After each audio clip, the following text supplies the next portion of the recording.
আসসালামু আলাইকুম। অষ্টম শ্রেণীর প্রিয় শিক্ষার্থীরা, তোমাদের বিজ্ঞান বইয়ের প্রথম অধ্যায় প্রাণীজগতের শ্রেণীবিন্যাস, এই অধ্যায়টি আমরা আজকের ক্লাসে একদম সহজভাবে শুরু থেকে শেষ পর্যন্ত শেষ করার চেষ্টা করবো ইনশাল্লাহ। এবং কিভাবে সহজে সেগুলো মনে রাখা যায়, পরীক্ষায় ভালো আনসার করা যায় ভালো করে, সেটার এমসিকিউ হোক, সংক্ষিপ্ত প্রশ্ন কিংবা সৃজনশীল, আমরা সেই ট্রিক্সগুলো দেখবো আজকের ক্লাসে ইনশাল্লাহ। এবং যাতে আমরা এই চ্যাপ্টারের যেই বিষয়গুলো আছে সেগুলো আমরা রিলেট করতে পারি, একটার সাথে আরেকটা কীভাবে সম্পর্কযুক্ত, সেগুলো নিয়েও আলোচনা করবো ইনশাল্লাহ। শুরু করা যাক। প্রথমেই আসে, যেহেতু চ্যাপ্টারের নাম হচ্ছে শ্রেণীবিন্যাস, তাহলে শ্রেণীবিন্যাস জিনিসটা আসলে কি? তুমি যদি তোমার ক্লাসে ভালো ছাত্র কিংবা খারাপ ছাত্র, এই দুইটা হচ্ছে গিয়ে, খারাপ ছাত্র বলতে আসলে কিছু হয় না, আমরা বলতে পারি সেটাকে হচ্ছে গিয়ে মনোযোগী ছাত্র আর কম মনোযোগী ছাত্র, এই দুইটা দলে যদি আমরা ভাগ করতে চাই, সেক্ষেত্রে কি হবে? মনোযোগী ছাত্র যারা যারা নিয়মিত ক্লাস করে, যারা হচ্ছে গিয়ে নোট ডাউন করে, যাতে যা ক্লাসে পড়ানো হয়, তাছাড়া হচ্ছে গিয়ে ক্লাসে টিচারের কোনো যদি পড়া না বুঝে সেটা আবার রিপিট করে, সে আবার দেখে বোঝার চেষ্টা করে। কিন্তু অমনোযোগী কারা? যারা হচ্ছে গিয়ে ক্লাসে ঠিকমতো খেয়াল করে না, নিয়মিত আসে না, কিংবা নোট নেয় না, পরীক্ষা নিয়ে সিরিয়াস না, তাদেরকে আমরা অমনোযোগী দলে রাখতে পারি। তাহলে মনোযোগী দলে ধরেন 10 জন আছে, অমনোযোগী দলে ধরেন 5 জন আছেন। তাহলে মনোযোগী যারা আছে তাদের মধ্যে কিছু বিষয়ের মধ্যে কি আছে? সাদৃশ্য রয়েছে, একই জিনিস, একই বৈশিষ্ট্য আছে সবার মধ্যে, সেজন্য তাদেরকে একটা দলে রাখছেন। যারা অমনোযোগী তাদের মধ্যেও কিছু কমন জিনিস, হয়তো তারা রাতে তাড়াতাড়ি ঘুমাতে চায় না, কিংবা হচ্ছে গিয়ে ফোনের মধ্যে অ্যাডিকশন রয়েছে, তাই তাদের হয়তো বা এই দলে রাখা হয়েছে। তার মানে এই যে কোনো দলে যখন আমরা বিন্যস্ত করব, দলে বিন্যস্ত করব, তখন তাদের বৈশিষ্ট্যগুলোর মধ্যে সাদৃশ্য এবং বৈসাদৃশ্যের ভিত্তিতে, কিসের ভিত্তিতে? সাদৃশ্য এবং বৈসাদৃশ্যের ভিত্তিতে এই বিন্যস্ত করা হয়। একইভাবে জীবজগতের মধ্যে যখন আমরা সাদৃশ্য এবং বৈসাদৃশ্যের ভিত্তিতে বিন্যস্ত করব, তখন সেটাকে বলা হয় প্রাণীজগতের শ্রেণীবিন্যাস। এই যে দেখেন, পারস্পরিক বৈশিষ্ট্যের সাদৃশ্য ও বৈসাদৃশ্য, এই দুইটা শব্দ মনে রাখতে হবে। সাদৃশ্য এবং বৈসাদৃশ্যের ভিত্তিতে জীবজগৎকে দাপে দাপে যে বিন্যস্ত করা হয়, কিসে? দাপে দাপে বিন্যস্ত করার পদ্ধতিকে শ্রেণীবিন্যাস বলা হয়। এটা আবিষ্কার করেছেন ক্যারোলাস লিনিয়াস, সেজন্য ক্যারোলাস লিনিয়াসকে বলা হয় শ্রেণীবিন্যাসের জনক। শ্রেণীবিন্যাসের জনককে ক্যারোলাস লিনিয়াস। একই সাথে দ্বিপদ নামকরণও রয়েছে। দ্বিপদ নামকরণ পড়ার আগে শ্রেণীবিন্যাস কীভাবে করা হয়, কয়টা ধাপ আছে, সেগুলো সম্পর্কে একটু আমরা রিক্যাপ করে আসি। দেখেন তো, একটা এই প্রাণীটাকে চিনেন কিনা আপনারা? এটা হচ্ছে একটা শেয়াল, খুব বুদ্ধিমান প্রাণী। তো এই শেয়ালের হচ্ছে গিয়ে এটা হচ্ছে গিয়ে একটা লাল শিয়াল। তো লাল শিয়ালের আমরা দ্বিপদ নাম হচ্ছে গিয়ে বলতেছি বালপেস বালপেস, বালপেস বালপেস।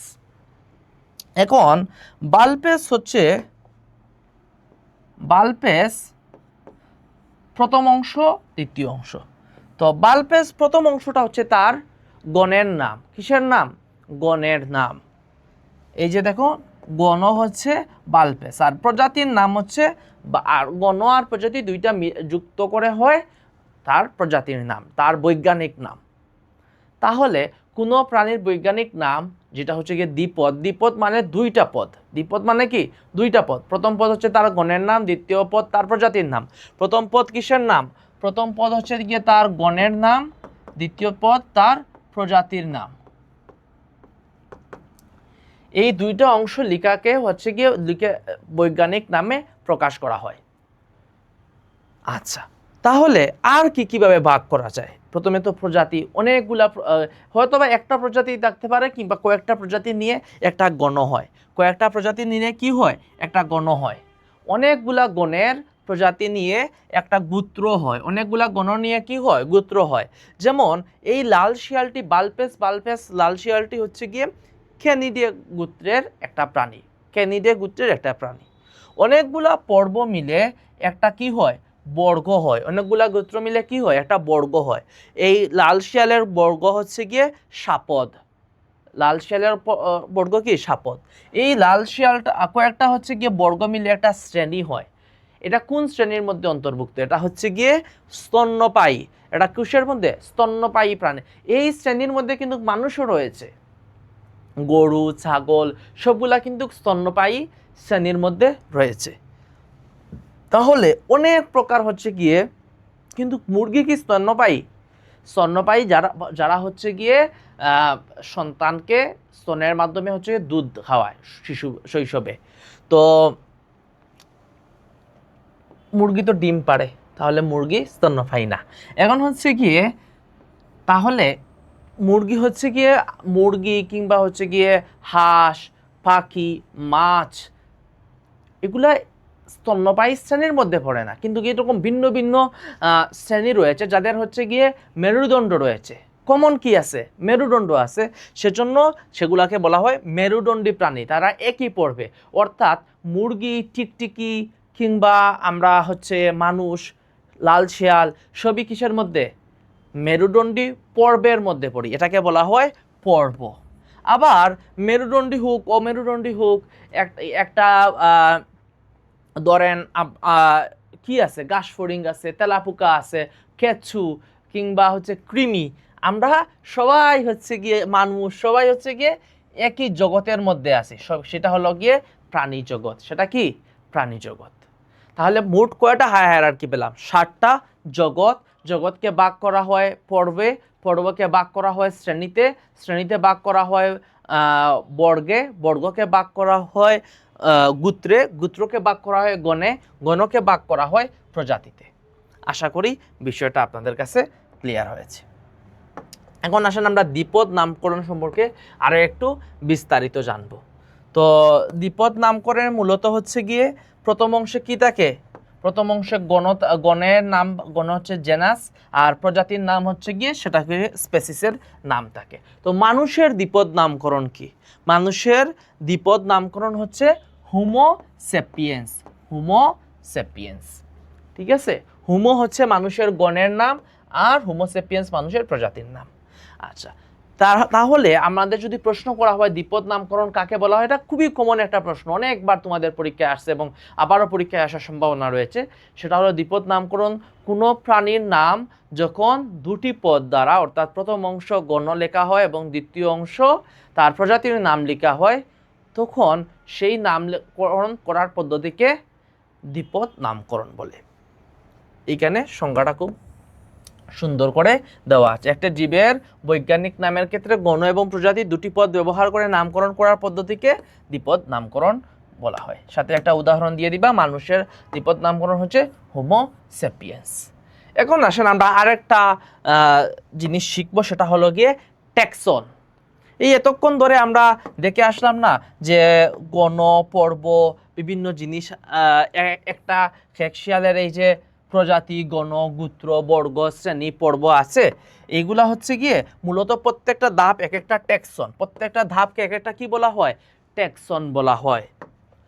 শ্রেণীবিন্যাসে ব্যবহৃত প্রতিটি ধাপ বা স্তরকে এক একটি ট্যাক্সন বলা। এই যে ক মার্কের এই শব্দটা ট্যাক্সন দেখার পরে তোমরা আর ভুলে যাও, ক মার্কেটা সংক্ষিপ্ত প্রশ্নে ক মার্কেটা বারবার আসে যে ট্যাক্সন কাকে বলা হয়। এই যে প্রত্যেকটা স্তর আছে, এই প্রত্যেকটা স্তরকে বলা হয় ট্যাক্সন। তাহলে পর্ব, শ্রেণী, গোত্র, বর্গ সবগুলোই হচ্ছে একটা ট্যাক্সন। তো প্রজাতি কি, প্রজাতি সবচেয়ে নিচে কোনটি, সবচেয়ে নিচে হচ্ছে গিয়ে প্রজাতি। প্রজাতি হচ্ছে, তাহলে প্রজাতি হলো শ্রেণীবিন্যাসের সবচেয়ে নিচের ধাপ বা একক, সবচেয়ে নিচের ধাপ বা একক। প্রজাতি হচ্ছে সবচেয়ে নিচের ধাপ বা একক বা সবচেয়ে নিচের ট্যাক্সন। এখন আসেন বৈজ্ঞানিক, যেহেতু এগুলা প্রত্যেকটা স্তরকে বা ধাপকে বলা হয় ট্যাক্সন, তাহলে এই যে শ্রেণীতে ভাগ করা হচ্ছে, এই যে শ্রেণীর ভাগ করাকে কি বলা হয়, এই যে যেই শাখায়, বিজ্ঞানের যেই শাখায় এটি আলোচনা করা হয় তাকে বলা হয় ট্যাক্সোনমি। তাকে কি বলা হয়, ট্যাক্সোনমি। বাংলায় বলা হয় শ্রেণীবিন্যাসবিদ্যা, ট্যাক্সোনমি বা শ্রেণীবিন্যাসবিদ্যা। তাহলে বিজ্ঞানের যে শাখায় শ্রেণীবিন্যাস নিয়ে আলোচনা করা হয় তাকে কি বলা হয়, ট্যাক্সোনমি বা শ্রেণীবিন্যাসবিদ্যা। এখন আসেন আমরা যে বৈজ্ঞানিক নামগুলা লিখলাম বা শিখলাম সেগুলো হচ্ছে কিভাবে লিখতে হয়, শিখলাম তো, এখন কিভাবে লিখতে হয়। বৈজ্ঞানিক নাম সব সময় ল্যাটিন ভাষায় হয়। ভাষাটা কি, ল্যাঙ্গুয়েজটা হচ্ছে গিয়ে ল্যাটিন ভাষায় হয়। বৈজ্ঞানিক নাম সব সময় কিসে হয়, বৈজ্ঞানিক নাম সব সময় ল্যাটিন ভাষায় হয়। এই জিনিসটা মনে রাখা জরুরি, বৈজ্ঞানিক নাম সবসময় ল্যাটিন ভাষায় হয়। নামের প্রথম পদটা গণের প্রথম অক্ষর যেটা রয়েছে সেটা হচ্ছে গিয়ে ক্যাপিটাল লেটারে লিখতে হয়, প্রথম অংশটা ক্যাপিটাল লেটারে লিখতে হয়। আমরা যে হোমো সেপিয়েন্স পড়ে আসছিলাম, হোমোর এইচটা বড় হাতের, হোমোর এইচটা বড় হাতের, এরপরে স্পেস দিয়ে আমরা সেপিয়েন্স লিখি, ঠিক আছে। সেপিয়েন্সের কিন্তু এস বড় হাতের না, শুধু প্রথমে যখন শুরু করবেন তখন প্রথম অক্ষরটা বড় হাতের হবে অর্থাৎ ক্যাপিটাল লেটার, আর বাকি সব অক্ষর ছোট হাতের হবে। মুদ্রণের সময়, মুদ্রণ বলতে আমরা যখন টাইপ করব বা যখন টাইপ করব তখন সবগুলো ইটালিক লেটার, ইটালিক কি একটু বাঁকা করে লিখতে হয় না, তো এই যে বাঁকা অক্ষরে বা ইটালিকে লিখতে হয়। আর যখন হাতে লিখব তখন গণ, আমরা তো হাতে লেখার সময় তো আর বাঁকা করে লিখতে পারবো না, তখন গণ আর প্রজাতির নিচে দুইটা দাগ দিতে হয়, দুইটা কি করতে হয়, দাগ দিতে হয়। আসেন আমরা যদি এই যে হোমো সেপিয়েন্সটা যদি হাতে লিখতাম তাহলে কি করতাম, হোমোর নিচের একটা দাগ, এই যে দেখেন হোমো কিন্তু এই শুধু বড় হাতের, আর এইখানে কি টাইপ করে লিখে আছে সেজন্য কি বাঁকা করে লিখছি, ইটালিকে লিখে আছে। যদি আমরা হাতে লিখতাম এরকম, যখন টাইপ করে লিখবেন তখন নিচে দাগ দেওয়া লাগবে না, যখন তখন শুধু বাঁকা ইটালিক করে লিখলেই হবে। যখন হাতে লিখবেন হোমো, এই শুধু বড় হাতের আর সব ছোট হাতের, সেপিয়েন্স, ঠিক আছে, হোমো সেপিয়েন্স। এই যে হোমোর নিচে একটা দাগ দিলাম, সেপিয়েন্সের নিচে একটা দাগ দিলাম, এটাই হচ্ছে আমি যে বাঁকা না করলাম এটার কাফারা দেওয়া হয়ে গেছে, ঠিক আছে। আচ্ছা,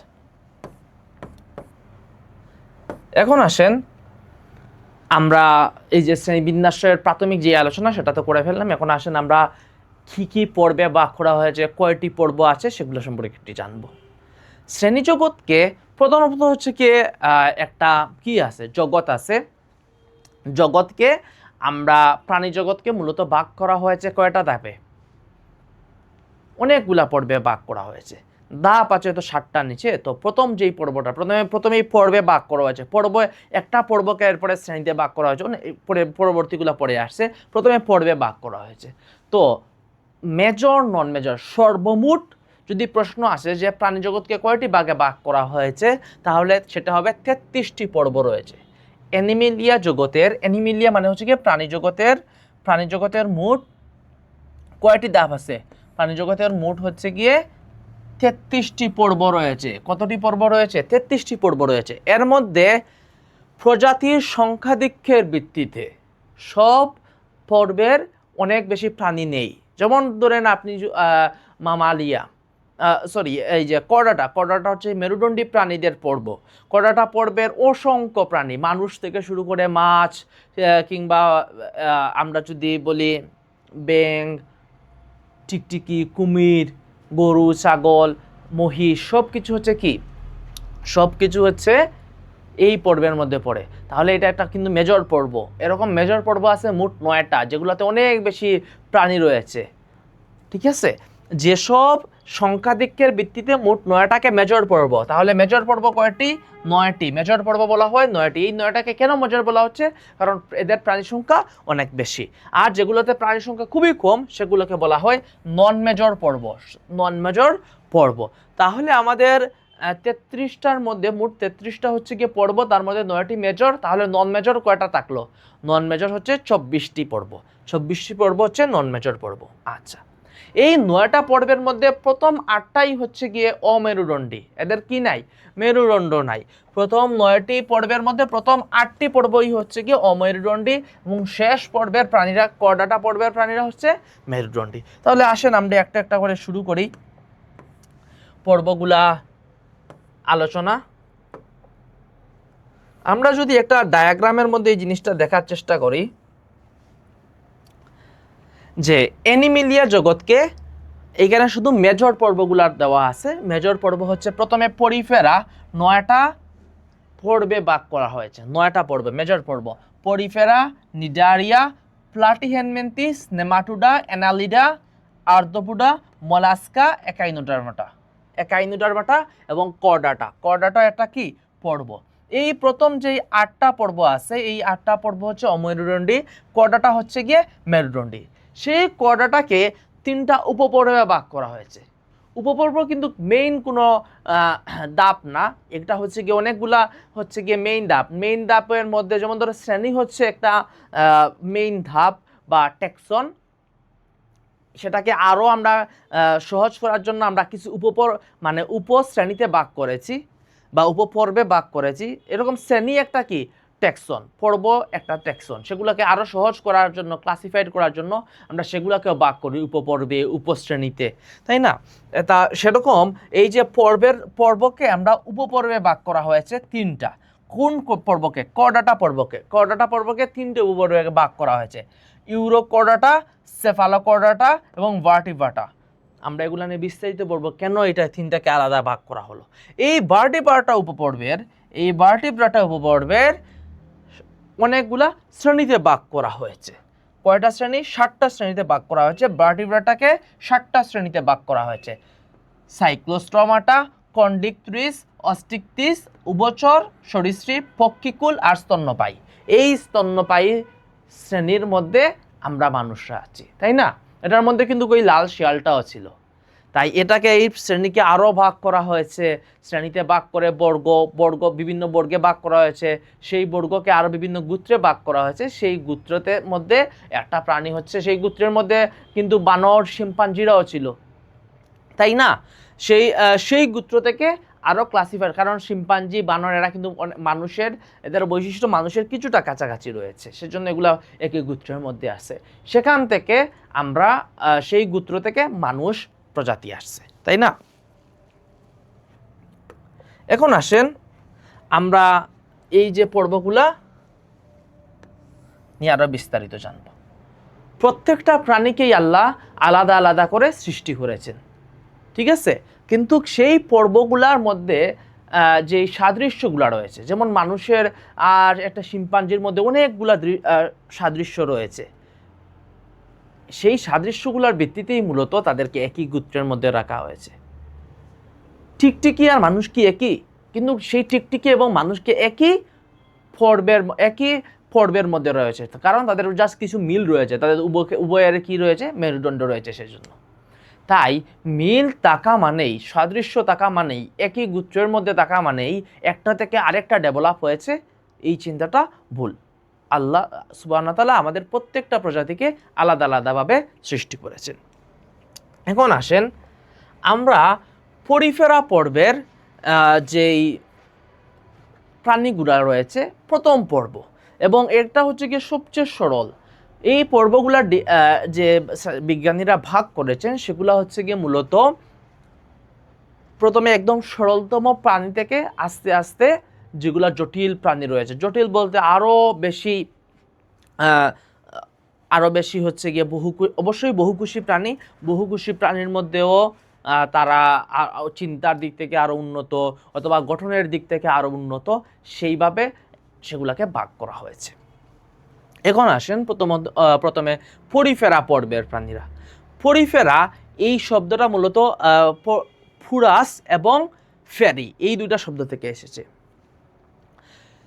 তো পুরাস শব্দটা হচ্ছে গিয়ে ছিদ্র, পুরাস মানেই ছিদ্র, সেজন্য হচ্ছে গিয়ে পরিফেরা পর্বের প্রাণীদেরকে অনেক সময় ছিদ্রাল বা ছিদ্রযুক্ত প্রাণীও বলা হয়ে থাকে। তো এদের হচ্ছে গিয়ে আরেকটা খুব গুরুত্বপূর্ণ নাম আছে, সেটা হচ্ছে গিয়ে স্পঞ্জ। সেটার নাম কি? স্পঞ্জ। কোন পর্বের প্রাণীদেরকে স্পঞ্জ বলা হয়? পরিফেরা। এমসিকিউ আসে কিন্তু এখান থেকে। এখন আসেন, এরা কিন্তু অধিকাংশই হচ্ছে স্বাদু পানিতে। স্বাদু পানি বলতে মূলত হচ্ছে গিয়ে মিঠা পানি বোঝানো হয়। আমাদের নদীতে, খালে বিলে যেই পানিগুলো থাকে সেখানে তারা বসবাস করে এবং এরা দলবদ্ধভাবে বসবাস করে। তো এদের মধ্যে হচ্ছে গিয়ে কেন এদেরকে ছিদ্রযুক্ত প্রাণী বলা হয়? কারণ এদের শরীরের মধ্যে অসংখ্য ছিদ্র রয়েছে।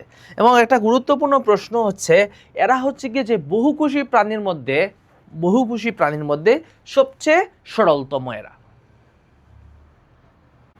বহুকোষী প্রাণীর মধ্যে পরিফেরা শ্রেণী যে প্রাণীগুলো রয়েছে সেগুলো হচ্ছে সবচেয়ে সরলতম গঠনের। দেখো তো এগুলোর মধ্যে কিন্তু খুব জটিল কোনো হচ্ছে গিয়ে গঠন নাই। বডির মধ্যে হচ্ছে গিয়ে অনেকগুলা ছিদ্র, আর এই গঠন হচ্ছে গিয়ে এরকমই সরল, খুবই সরল একটা গঠন। আর এরা হচ্ছে গিয়ে বহুকোষী হলেও টিস্যু গঠন করে না। এই জিনিসগুলো তোমাদের বইয়ের মধ্যেও পাবা, কিন্তু ক্লাসের মূল উদ্দেশ্য হচ্ছে গিয়ে টিস্যু গঠন করে এটা, এই জিনিসটার মানে কি? টিস্যু গঠন করা অনেকগুলা কোষ মিলে যখন একই ধরনের কাজ করে তখন সেটাকে বলা হয় একটা টিস্যু। অনেকগুলা কোষ মিলে যখন একই ধরনের কাজ করে তখন সেটাকে বলা হয় টিস্যু। যেহেতু এই প্রাণীর মধ্যে এটা হচ্ছে গিয়ে একটা স্পঞ্জিলা প্রাণী, স্পঞ্জিলা হচ্ছে গিয়ে পরিফেরা পর্বের একটা প্রাণী। এই প্রাণীর হচ্ছে গিয়ে কোষ, এই অনেকগুলা কোষ মিলে একটা কাজ করতেছে না, সেজন্য এগুলা টিস্যু গঠন করে না। কি গঠন করে না? টিস্যু গঠন করে না। তাহলে পরিফেরার বৈশিষ্ট্য প্রথমে কি মনে রাখতে হবে? প্রথমে মনে রাখতে হবে এটার আরেকটা নাম হচ্ছে স্পঞ্জ, কারণ এটা স্পঞ্জের মতো দেখতে। স্পঞ্জ এরকম একটা বিকৃত আকারে থাকে এবং সেটা হচ্ছে গিয়ে কিছুটা নরম থাকে, সেজন্য এটাকে বলা হচ্ছে স্পঞ্জ। তো স্পঞ্জ এক নাম্বার, এটাকে স্পঞ্জ বলা হয়। এগুলাতে অনেকগুলো ছিদ্র থাকার কারণে ছিদ্রালো বলা হয়। এরপরে আসেন বৈশিষ্ট্যের মধ্যে, প্রথম বৈশিষ্ট্য এরা হচ্ছে গিয়ে সবচেয়ে বহুকোষী প্রাণীর মধ্যে সবচেয়ে সরলতম গঠনের। দ্বিতীয়ত হচ্ছে এরা টিস্যু গঠন করে না। 3 নাম্বার, যেহেতু প্রথমে পরে আসছে ছিদ্রযুক্ত, এবং ছিদ্র পথে কী কী প্রবেশ করে? এদের খাদ্য এবং অক্সিজেন। প্রত্যেকটা প্রাণীর মধ্যেই বায়ু এবং খাদ্য এগুলো প্রবেশ করতে হয়, তো এটার অক্সিজেন এবং খাদ্য প্রবেশ করে এই ছিদ্রগুলোর মধ্য দিয়ে। এই যে ছোটো ছোটো ছিদ্র দেখতেছো, এই ছিদ্রগুলোর মধ্য দিয়ে তাদের খাবার প্রবেশ করে এবং অক্সিজেন প্রবেশ করে।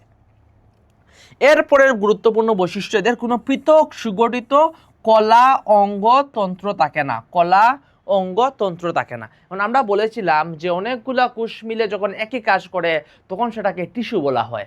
যেমন ধরো আমাদের হচ্ছে গিয়ে অনেকগুলা কোষ মিলে একটা কি তৈরি করছে, আমাদের রক্ত তৈরি করছে। রক্ত হচ্ছে গিয়ে আমাদের খাবার, শরীরের যেই খাবার কিংবা গ্যাস সেগুলো পরিবহন করে। তো রক্তকে বলা হয় যোজক কলা। কি কলা? যোজক কলা। আচ্ছা, রক্ত হচ্ছে কি অনেকগুলা নালিকার মধ্য দিয়ে চলাচল করে। কৈশিক নালিকা হতে পারে, শিরা, ধমনী, আবার সেটা কিন্তু আলাদা একটা অঙ্গ। শিরা, ধমনী সেগুলো আলাদা আলাদা জিনিস। হৃৎপিণ্ড আলাদা আরেকটা হচ্ছে গিয়ে টিস্যু দ্বারা গঠিত আলাদা একটা অঙ্গ। হৃৎপেশি দ্বারা গঠিত, তো আলাদা আরেকটা অঙ্গ। তার মানে হচ্ছে অনেকগুলা পেশি নিয়ে এক ধরনের অঙ্গ গঠিত হয়। আবার অনেকগুলো এই যে হৃৎপিণ্ড আছে, কৈশিক নালিকা আছে, রক্ত আছে, সবগুলা মিলে কি হইল? একটা তন্ত্র গঠিত হইল। অনেকগুলো অঙ্গ মিলে একটা তন্ত্র গঠিত হয়। সেই তন্ত্রটা আমাদের রক্ত পরিবহন করে। সেটাকে বাংলায় বলা হয় রক্ত সংবহন তন্ত্র। তার মানে আমরা কি পেলাম? অনেকগুলা কোষ মিলে একটা টিস্যু হয়, অনেকগুলা টিস্যু মিলে একটা অঙ্গ হয়, অনেকগুলো অঙ্গ মিলে একটা তন্ত্র হয়। এখন আমরা তো প্রথমেই পড়েছি পরিফেরার হচ্ছে গিয়ে কোষ থেকে টিস্যু হয় না। কোষ মিলে কি হয় না? টিস্যু হয় না। যেহেতু টিস্যু হয় না সেজন্য পৃথক কোনো অঙ্গ হয় না, পৃথক কোনো তন্ত্র হয় না। আশা করি এই তিনটা যেহেতু এগুলার এক্সপ্লেনেশন তোমরা বুঝতে পারছো, তাহলে খুব সহজে সেগুলো মনে রাখতে পারবা। প্রথমত এরা হচ্ছে সরলতম বহুকোষী প্রাণী। এরা হচ্ছে গিয়ে টিস্যু গঠন করে না, সেজন্য হচ্ছে কি যে 3 নাম্বার, টিস্যু যেহেতু গঠন করে না সেজন্য অঙ্গতন্ত্র সেগুলা হচ্ছে থাকে না। এবং অঙ্গতন্ত্র এবং আর দ্বিতীয় যেই জিনিসটা সেটা হচ্ছে অনেকগুলা ছিদ্রযুক্ত, ছিদ্রের মধ্য দিয়ে অক্সিজেন এবং খাবার প্রবেশ করে। উদাহরণগুলো মনে রাখা জরুরি এবং চিত্রগুলো মনে রাখাও জরুরি। এই চ্যাপ্টার থেকে অনেক প্রশ্ন আসে, শুধুমাত্র তোমার প্রশ্নের মধ্যে চিত্র দিয়ে দিবে, এ বি সি দিয়ে এরকম দিয়ে দিবে, এবং চিত্রগুলো আঁকা জরুরি না। চিত্রগুলো আঁকার জন্য খুব একটা দেয় না, কোনো প্রশ্নই আসে না খুব একটা যে চিত্র আঁকতে হবে, কিন্তু চিত্রগুলো দেখে চিনতে হবে এবং বইয়ের চিত্রগুলাই তুলে দিবে, বাহিরের খুব চিত্র নিয়ে আসবে না। তাই বইয়ের চিত্রগুলো মনে রাখা খুব বেশি জরুরি। এই যে এটা হচ্ছে কি স্পঞ্জিলা কোন পর্বের প্রাণী? এটা হচ্ছে পরিফেরা পর্বের প্রাণী। এবং আরেকটা উদাহরণ হচ্ছে সেটা হচ্ছে গিয়ে সাইফা। ঠিক আছে, স্পঞ্জিলা, সাইফা, এই দুইটা নাম মনে রাখতে হবে। এখন আসেন আমরা দ্বিতীয় পর্ব নিয়ে আলোচনা করি, সেটা হচ্ছে নিডারিয়া। কি? নিডারিয়া হচ্ছে গিয়ে এক ধরনের বিশেষ বৈশিষ্ট্যপূর্ণ কোষ দ্বারা গঠিত। এক ধরনের কি ধরনের বিশেষ বৈশিষ্ট্যপূর্ণ কোষ দ্বারা গঠিত। এই কোষটার নাম হচ্ছে গিয়ে নিডোসাইট। এখানে সি এর উচ্চারণ হয় না, সি এর উচ্চারণ হয় না। এই যে দেখো নিডারিয়াতে সি উচ্চারণ, সি আছে কিন্তু সি এর উচ্চারণ হয় না। তাহলে কোন বৈশিষ্ট্যপূর্ণ কোষ দ্বারা গঠিত? নিডোসাইট। খাতায় নোট করে রাখো, নিডারিয়া নিডোসাইড নামক বিশেষ বৈশিষ্ট্যপূর্ণ কোষ দ্বারা গঠিত, সেজন্য এটাকে বলা হয় নিডারিয়া পর্বের প্রাণী। আচ্ছা, এটার আরেকটা নাম আছে, প্রত্যেকটা স্পেশাল নাম মনে রাখবা। আগের পর্বে পরিফেরার কি নাম ছিল? Special sponge. আচ্ছা, নিডারিয়া পর্বের প্রাণীটা হচ্ছে সিলেন্টার, এটা নামে পরিচিত ছিল, বর্তমানে এটাকে বলা হয় নিডারিয়া। নামটা মনে রাখবা, সিলেন্টার একটা নামে। আর এটার বিশেষ বৈশিষ্ট্যপূর্ণ কোষের নাম কি? নিডোসাইট। তো এরা হচ্ছে গিয়ে যেহেতু পৃথিবীর বিভিন্ন জায়গায় থাকে, সমুদ্র, স্বাদুপানি, এবং এরা বাসমান অবস্থায় বিভিন্ন কাঠ কিংবা হচ্ছে বিভিন্ন পাতার সাথে, ভাসমান পাতার সাথে এদের দেহে আটকে রেখে এরা চলতে পারে। তো আসেন আমরা হচ্ছে গিয়ে নিডোসাইডের একটা প্রাণী দেখি। এটা হচ্ছে গিয়ে নিডোসাইড হচ্ছে হাইড্রা। নিডোসাইডের সবচেয়ে জনপ্রিয় একটা মানে পরিচিত একটা প্রাণী হচ্ছে হাইড্রা। হাইড্রা দেখতে এরকম হচ্ছে গিয়ে একটা দেহ অংশ আছে, আর বাকিটা পায়ের মতো হচ্ছে গিয়ে অংশ। তো হাইড্রা আরেকটা উদাহরণ হচ্ছে অবেলিয়া। অবেলিয়া। তো এদের সাধারণ বৈশিষ্ট্য কি? এদের কুশস্তর দুইটা অংশ নিয়ে গঠিত, মানে দুইটা ভ্রূণীয় কুশস্তর দ্বারা এদের শরীরটা গঠিত, দুইটা ভ্রূণীয় কুশস্তর। এদের বাহিরের স্তরটাকে বলা হয় একটোডার্ম, একটোডার্ম, আর ভিতরেরটাকে বলা হয় এন্ডোডার্ম। আমরা ইনডোর বলি না, এই ইনডোরের সাথে তোমরা কানেক্টেড করে রাখতে পারো। ভিতরের অংশের নাম হচ্ছে, ভিতরকে ইনডোর বলি, তো সেটা হচ্ছে গিয়ে এন্ডোডার্ম। এন্ডোডার্ম, এন্ডোডার্ম ভিতরের অংশ, ভিতরের স্তরটাকে বলা হয় এন্ডোডার্ম, বাহিরেরটা হচ্ছে একটোডার্ম। আচ্ছা, দেহ গহ্বর, দেহের মধ্যে মাঝখানে একটা বড় স্পেস আছে, খালি জায়গা আছে, সেটাকে বলা হয় দেহ গহ্বর, সেটাকে বলা হয় সিলেন্টারন। সেটাকে কি বলা হয়? সিলেন্টারন। এই যে এই সিলেন্টারন নাম থেকেই মূলত সিলেন্টার এটা তোমার নামে আগে বলা হইতো। আগে কি নামে বলা হইতো? সিলেন্টার এটা। বাট এখন এই যে গহ্বর থেকে নাম না বলে এখন নামটা বলা হয় কি থেকে? তাদের কোষের যে বৈশিষ্ট্য আছে সেই কোষের নাম নিডোসাইড, সেই নিডোসাইড থেকে নিডারিয়া বলা হয়।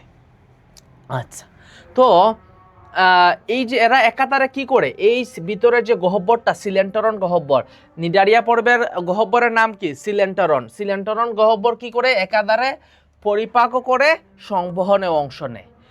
এছাড়াও এদের একটোডার্ম, একটোডার্ম মানে কি? বাহিরের অংশ। একটোডার্ম মানে বাহিরের, কোষীয় বাহিরের স্তর। তো একটোডার্মের নিডোসাইড নামে বিশেষ কি থাকে? বিশেষ বৈশিষ্ট্যপূর্ণ কোষ থাকে। এই কোষগুলো যেহেতু হচ্ছে বাহিরের দিকে থাকে, এই যে দেখো কোষের যে বাহিরের সাইড আছে সেটা এখানে খুব স্পষ্টভাবে হয়তো দেখা যাচ্ছে না। তো এইটা হচ্ছে গিয়ে সেই কোষগুলা মূলত কি কাজ করে? শিকার ধরার কাজ করে, আত্মরক্ষার কাজ করে এবং চলনের কাজ করে। নিডোসাইড কি কি কাজ করে? নিডোসাইড তিনটা কাজে হেল্প করে। তা হচ্ছে কি তাদের চলাফেরা অর্থাৎ চলনে হেল্প করে, অন্য প্রাণীর আক্রমণ থেকে আত্মরক্ষা করতে হেল্প করে, এবং শিকার ধরতে, তাদের খাবারের জন্য যে শিকার ধরতে হয় সেই শিকার ধরতে তাদের হেল্প করে। এটা কোথায় থাকে? একটোডার্মের মধ্যে থাকে। আশা করি তোমাদের এখানে মাত্র কয়টা? তিনটা মাত্র বৈশিষ্ট্য খুব সহজে মনে রাখতে পারবা। নিডারিয়া পর্বের এই প্রাণীটা মনে রাখতে হবে, এই চিত্রটা খুব বেশি আসে, এটা হচ্ছে হাইড্রার চিত্র। হাইড্রা অবেলিয়া হচ্ছে নিডারিয়া পর্বের প্রাণী। নিডারিয়ার বৈশিষ্ট্য খুব সহজ, তিনটা মাত্র বৈশিষ্ট্য। একটা হচ্ছে এদের দুইটা স্তর থাকে, ভ্রূণীয় কোষস্তর, এটা হচ্ছে একটোডার্ম, বাহিরে, ভিতরে এন্ডোডার্ম। আর দ্বিতীয় যেটা বৈশিষ্ট্য সেটা হলো তাদের একটা ভিতরে গহ্বর থাকে সিলেন্টারন নামে। সিলেন্টারল গহ্বর তাদের হচ্ছে খাবার পরিপাক করতে কিংবা সংবহন করতে অংশ নেয়। সংবহন বলতে যে আমাদের শরীরে রক্ত সংবহন হয় না, আমাদের যদিও এটা হচ্ছে নালিকার ভিতর দিয়ে সংবহন হয়, তাদের এই গহ্বরের মধ্যে রক্ত সংবহন হয়, রক্ত হোক বা অন্যান্য যে বিষয়গুলো সেগুলো সংবহন হয় এই গহ্বরে। আর শেষে হচ্ছে একটোডার্ম অর্থাৎ বাহিরের স্তরে একটা নিডোসাইড নামে একটা বৈশিষ্ট্যপূর্ণ কোষ থাকে, স্পেশাল কোষ আর কি। বৈশিষ্ট্যপূর্ণ বলতে স্পেশাল বোঝাচ্ছে, সেটা হচ্ছে গিয়ে শিকার ধরা, আত্মরক্ষা, আচরণ হেল্প করে। তাহলে আসেন আমরা পরের পর্বে যাই, প্লাটিহেলমিনথিস। প্লাটিহেলমিনথিস মূলত এখন থেকে যেই দুইটা পর্ব, দুইটাই হচ্ছে কৃমির পর্ব। কিসের পর্ব? কৃমির পর্ব। আচ্ছা, তো তো প্লাটিহেলমিনথিস হচ্ছে প্রথম কৃমির পর্ব। এটা যেহেতু এরা কৃমি কোথায় থাকে? কৃমি সাধারণত পরজীবী। অন্য অন্য যেই প্রাণী আছে, যেমন গরুর কৃমি হয়, মানুষের কৃমি হয়, ছাগলের কৃমি হয়, বিভিন্ন ধরনের কৃমি রয়েছে, ফিতা কৃমি, তারপরে হচ্ছে যকৃত কৃমি, এমনকি চুকের মধ্যেও কৃমি হতে পারে। তো এই যে কৃমিগুলা, এই কৃমিগুলার অবশ্যই পরজীবী হবে। কি হবে? পরজীবী হবে। অন্তঃপরজীবী হতে পারে, বহিঃপরজীবী। অন্তঃপরজীবী মানে একটা প্রাণীর অভ্যন্তরে ভিতরের মধ্যে থাকে সেগুলোকে অন্তঃপরজীবী বলা হয়, যেগুলো বাহিরের মধ্যে থাকে সেগুলোকে বহিঃপরজীবী বলা হয়। তো এদের জীবন খুবই বৈচিত্র্যময়। প্লাটি শব্দটাই আসে যে চ্যাপ্টা প্লাটি অর্থ কি? চ্যাপ্টা। আর হেলমিনথিস মানে তো কৃমি। হেলমিনথিস মানে কি? কৃমি। প্লাটি মানে চ্যাপ্টা, প্লেটের মতো চ্যাপ্টা। আচ্ছা, তো এই পর্বের প্রাণীরা হচ্ছে গিয়ে কোথায় থাকে? এরা হচ্ছে সাধারণত বেজা বা স্যাঁতস্যাঁতে জায়গায় থাকে। তো উদাহরণ হচ্ছে যকৃত কৃমি আর ফিতা কৃমি। নামই তো ফিতা, এই প্লাটি মানেই তো ফিতা, সরি চ্যাপ্টা। ফিতা দেখতে কিরকম? চ্যাপ্টাই তো। তাহলে ফিতা কৃমি হচ্ছে গিয়ে প্লাটিহেলমিনথিস পর্বের মধ্যে পড়ে। ফিতা কৃমি এবং যকৃত কৃমি, ফিতা কৃমি এবং যকৃত কৃমি। আসেন আমরা এই চ্যাপ্টারের এই বৈশিষ্ট্যগুলো আর একটু দেখি। প্রথমত প্লাটিহেলমিনথিসের দেহটা চ্যাপ্টা হবে। তোমরা যদি একটু চিত্রের মধ্যে খেয়াল করো, ফেসিওলা এটা হচ্ছে কি একটা এক ধরনের ফিতা কৃমি। এটা এক ধরনের আর কি চ্যাপ্টা কৃমি। এটা হচ্ছে গিয়ে বাংলা যদি বলি এটা যকৃত কৃমি বলা হয়। আর থেনিয়া এটাকে বলা হয় ফিতা কৃমি। এটা দেখো ফিতার মতো না? আর এটা বাট দুইটাই হচ্ছে, এটা যদিও ফিতার মতো, এটার নাম ফিতা কৃমি বা থেনিয়া ইংরেজিতে বলা হয়, কিন্তু এটাও চ্যাপ্টা, এটাও চ্যাপ্টা, দুইটাই দেখতে চ্যাপ্টা, সেজন্য এগুলো আকৃতি কিরকম?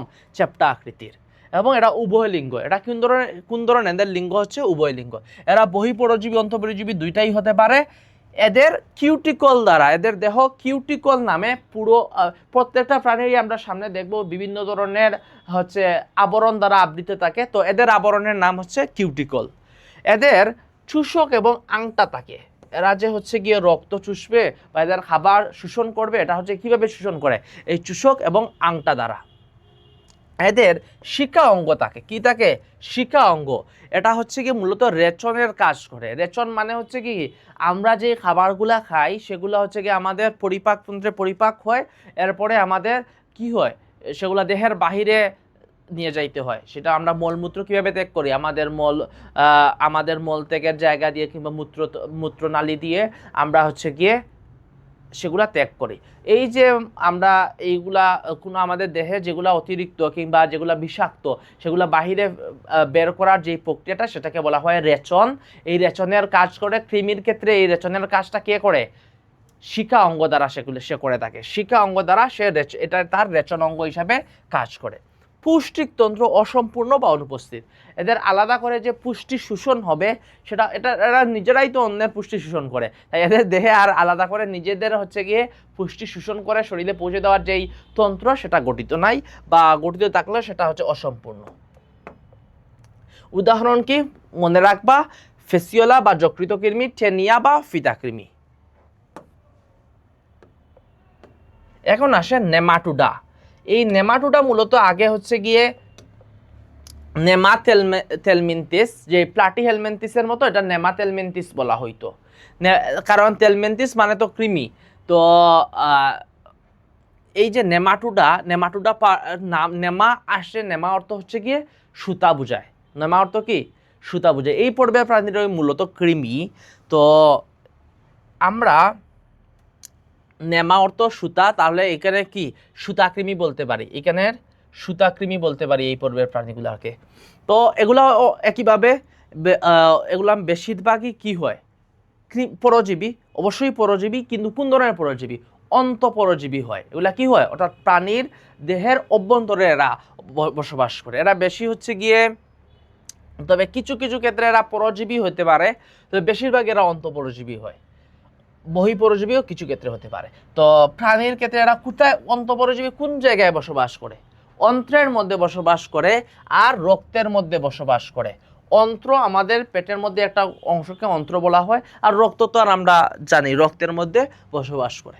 এসব পরজীবীরা হচ্ছে গিয়ে উদাহরণ কি কি আছে, এর অবশ্যই এরা ক্ষতি সাধন করে আমাদের শরীরের মধ্যে। আমাদের কৃমির ঔষধ খেতে হয়, সেজন্য বাচ্চাদের আমাদের প্রাইমারি স্কুলে কিন্তু সরকারিভাবে কৃমির ঔষধ দেওয়া হতো। এরপরে আমাদের কৃমির ঔষধ সারা জীবনই কম বেশি খেতে হয়। সেজন্য হচ্ছে গিয়ে কৃমির যেহেতু আমাদের শরীরে কি করতে পারে, বেড়ে গেলে সেগুলো অনেক ক্ষতি করতে পারে। তো এদের অনেক ভালো কাজও আছে, এরা শরীরের মধ্যে আমাদের খাবারে কিংবা পরিপাক অনেক ক্ষেত্রে এরা হেল্প করে থাকে। অনেক কৃমির কিছুটা হচ্ছে গিয়ে উপকার রয়েছে, কিন্তু সেটা যদি অতিরিক্ত হয়ে যায় সেটা অধিকাংশ ক্ষেত্রেই সেটা ক্ষতির কারণই হয়। আসেন আমরা যে নেমাটোডা পর্বের যেই প্রাণীগুলো রয়েছে সেখানে কোন কোন প্রাণীরা রয়েছে। কৃমি তো আছে, এই দুইটা পর্বের মধ্যে অনেকে গুলায় ফেলে।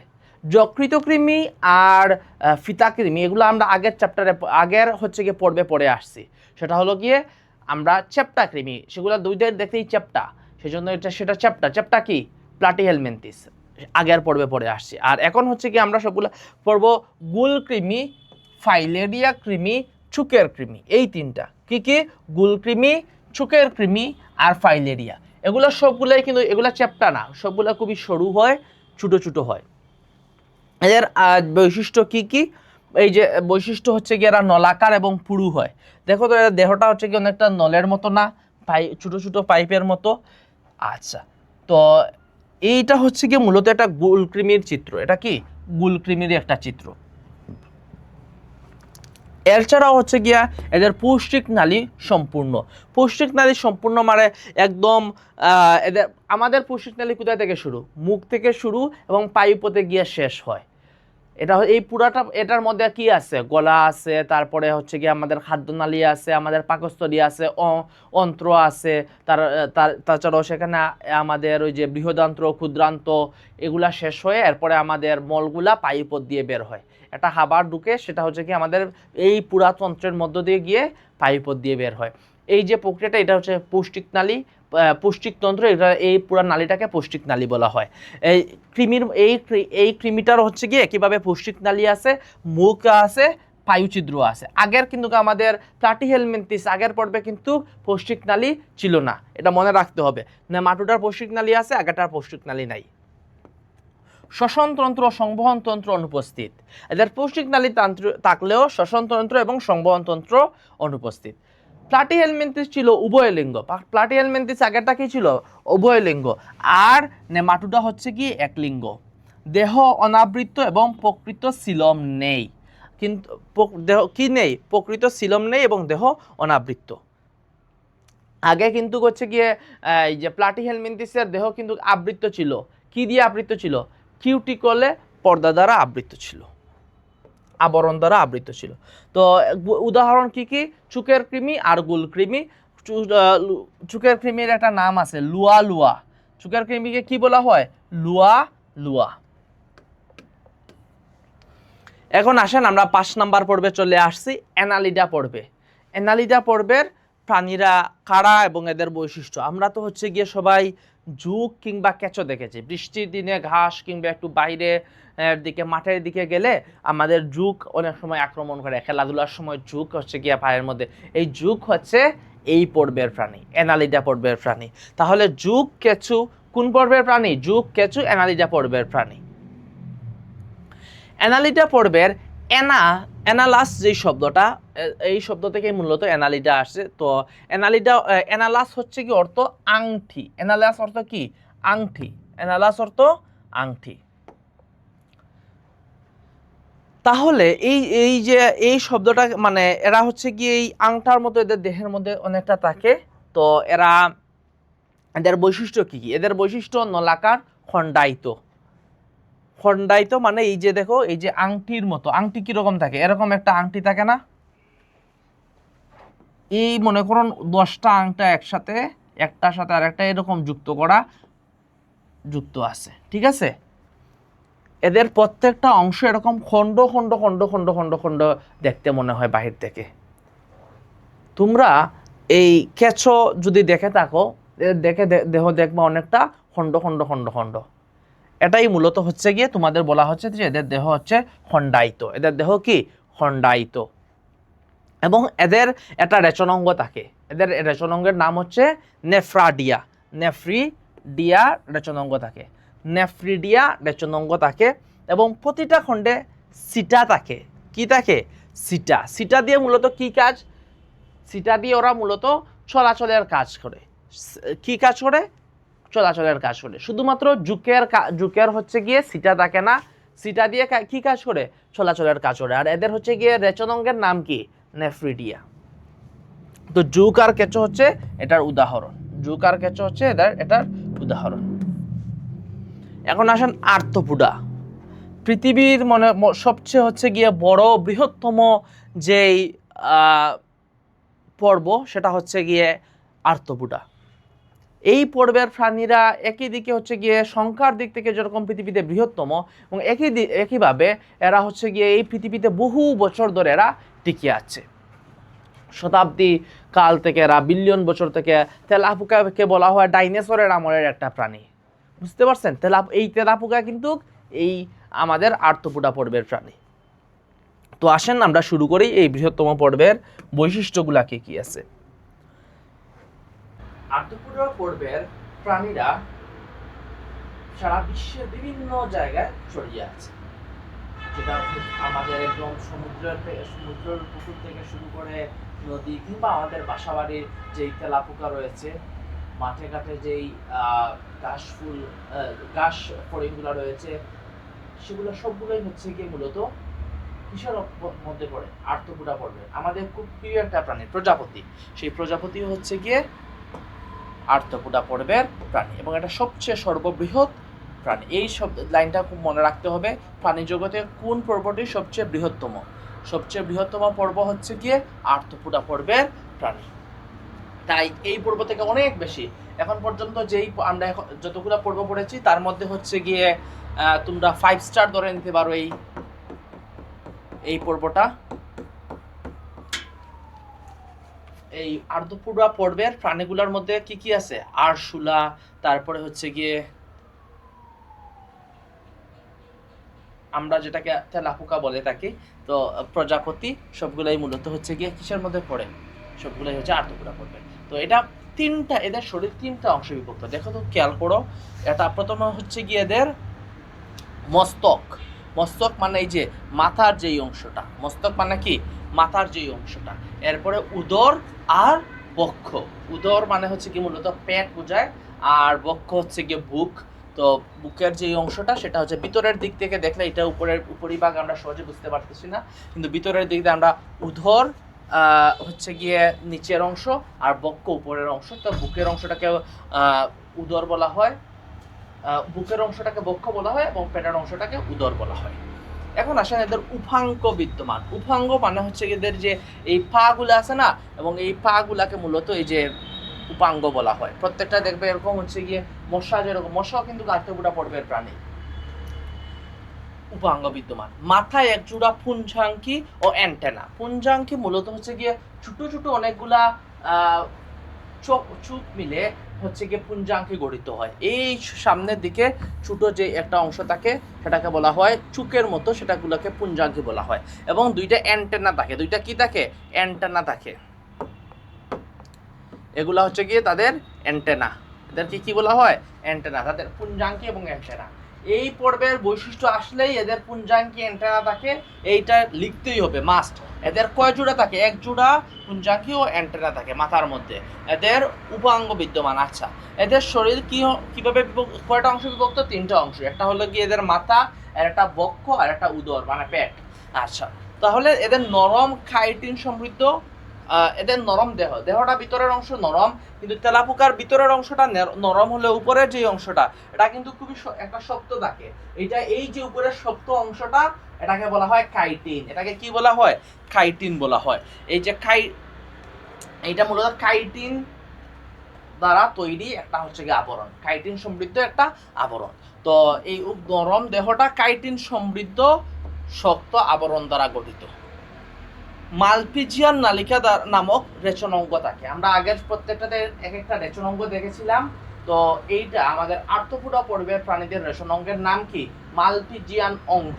মালপিজিয়ান অঙ্গ হচ্ছে কি আর্থ্রোপোডা পর্বের রেচনাঙ্গ। দেহ রক্তপূর্ণ গহ্বর থাকে। দেহে কি থাকে? গহ্বর থাকে। আগে আমরা হচ্ছে আরেকটা পর্বে আমরা কি দেখেছিলাম, সিলেন্ট্রল নামক গহ্বর থাকে, সেটা হচ্ছে গিয়ে নেমাটোডা পর্বে দেখেছিলাম আমরা, সরি নিজারিয়া পর্বে আমরা দেখেছিলাম যে সিলেন্ট্রল নামক গহ্বর থাকে নিজারিয়া পর্বে। আর এখন এসে আমরা দেখলাম হিমোসিল নামক একটা গহ্বর থাকে, কিন্তু গহ্বরটা আমরা লাল করে দিয়েছি, কারণ হচ্ছে গিয়ে যাতে রক্ত, এই জিনিসটা লাল রক্ত মনে থাকে তোমাদের, রক্তপূর্ণ গহ্বর হচ্ছে গিয়ে কি হিমোসিল, এই গহ্বরের নাম হচ্ছে হিমোসিল, এবং সেটা রক্তপূর্ণ থাকে। উদাহরণ কি কি? আমরা তো যা উদাহরণ আছে আমাদের সবই পরিচিত উদাহরণ, সবগুলা কি প্রজাপতি, ঘাসফড়িং, কিংবা আমাদের খুবই পরিচিত আরশোলা বা তেলাপোকা যেটাই বলেন, কাঁকড়া, আমাদের প্রিয় খাবার চিংড়ি, সবগুলাই হচ্ছে কিসের অংশ? সবগুলা হচ্ছে গিয়ে এই পর্বের মধ্যে পড়ে, আর্থ্রোপোডা পর্বের মধ্যে পড়ে।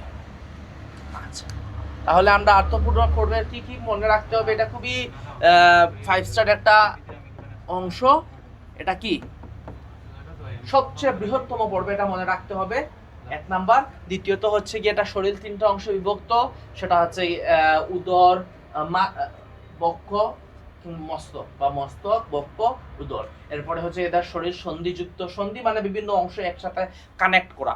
এই যে দেখো এইখানে একটা ভাঁজ, এইখানে ভাঁজ, এরকম একটা অংশ তার সাথে আরেকটা অংশ কানেক্ট করা। এদের দেহে অনেকগুলো উপাঙ্গ রয়েছে। আচ্ছা, এছাড়া হচ্ছে গিয়ে এদের মাথার মধ্যে পুঞ্জাঙ্কি আর অ্যান্টেনা রয়েছে, এক জোড়া পুঞ্জাঙ্কি এবং অ্যান্টেনা রয়েছে, এবং সর্বশেষ এদের হচ্ছে গিয়ে আমাদের রক্তপূর্ণ একটা গহ্বর রয়েছে, সেই গহ্বরকে হিমোসিল নাম বলা হয়। এদের উপরে যে উপরিভাগের যে শক্ত আবরণী, সেটা কাইটিন সমৃদ্ধ একটা আবরণী। এদের দেহ নরম, কিন্তু উপরে কাইটিন সমৃদ্ধ একটা শক্ত আবরণ রয়েছে। আর সবচেয়ে লাস্ট যেটা, সেটা হচ্ছে এদের রেশন অঙ্গের নাম কি? মালপিজিয়ান রেশন অঙ্গ। মালপিজিয়ান নামক এদের রেশন অঙ্গ রয়েছে। মালপিজিয়ান নামক এদের রেশন অঙ্গ রয়েছে। প্রত্যেকটা থেকে এমসিকিউ সিকিউ তো আর আসে, ঠিক আছে? তাই এই অংশটা, এই পর্বটা খুবই গুরুত্বের সাথে মুখস্থ রাখতে হবে। এখন আসেন আমরা মলাস্কা পর্বের প্রাণীতে যাই। মলাস্কা হচ্ছে কি আর্থ্রোপোডা যদি প্রথম সবচেয়ে বৃহত্তম পর্ব হয়ে থাকে, দ্বিতীয় বৃহত্তম পর্ব হচ্ছে গিয়ে মলাস্কা, ঠিক আছে? আচ্ছা, মলাস্কা পর্ব হচ্ছে গিয়ে প্রাণী জগতের দ্বিতীয় বৃহত্তম পর্ব। এরা হচ্ছে গিয়ে মলাস্কা শব্দের নামই হচ্ছে কি, মলাস্কা মানে হচ্ছে নরম। মলাস্কা মানে কি? নরম। তোমরা শামুক দেখেছো? শামুক হচ্ছে, শামুকের উপরের একটা টুপি থাকে বা খুল থাকে, এই যে খুলটা, এটা খুবই শক্ত খুল থাকে, তো ভিতরের অংশটা হচ্ছে খুবই নরম। ভিতরের অংশটা কি? খুবই নরম। শামুকের উপরের খুলটা শক্ত হলে ভিতরের অংশটা খুবই নরম। আমরা হচ্ছে গিয়ে এদের তাহলে বৈশিষ্ট্য খুব সহজে মনে রাখতে পারবো। এদের দেহ নরম, এবং নরম দেহটি শক্ত কুলসে আবৃত থাকে। নরম দেহটা শক্ত কুলসে আবৃত থাকে। এদের পেশিবহুল পা দ্বারা চলাচল করে। পেশিবহুল বলতে বোঝাচ্ছে এরা একটা, আমাদের পা, পেশি মানে কি? মাংস। সো মাংসল একটা হচ্ছে গিয়ে পা থাকে, তো পেশিবহুল পা দিয়ে এরা চলাচল করে। ফুসফুস এবং ফুলকার সাহায্যে শ্বাসকর্য চালায়। এরা যেহেতু অনেকটা হচ্ছে গিয়ে স্থলেও থাকে, আবার জলেও থাকে, তাই হচ্ছে গিয়ে এদের কি থাকে? ফুসকা এবং ফুসফুস দুইটাই থাকে। দুইটাই হচ্ছে গিয়ে একটা এক সময় থাকে, একটা অন্য জীবন চক্রের অন্য সময়ে থাকতে পারে। তাই এরা ফুসফুস বা ফুলকা যে কোনো একটার মধ্য দিয়ে শ্বাসকর্য চালায়। উদাহরণ কি? শামুক ঝিনুক। উদাহরণ কি? খুবই গুরুত্বপূর্ণ। শামুক ঝিনুক কোন পর্বের প্রাণী? শামুক ঝিনুক হচ্ছে গিয়ে মলাস্কা পর্বের প্রাণী। শামুক ঝিনুক কোন পর্বের প্রাণী? মলাস্কা পর্বের প্রাণী। এখন আসেন একাইনোডার্মাটা। একাইনোডার্মাটা একমাত্র পর্ব যেখানে সবগুলা হচ্ছে গিয়ে সামুদ্রিক প্রাণী। সবগুলা সামুদ্রিক প্রাণী। একাইনোডার্মাটা পর্বের মূলত সবচেয়ে, আমরা তারা মাছ চিনেন? তারা মাছ বা জেলিফিশ, তারা মাছ এরকম তারার মতো থাকে।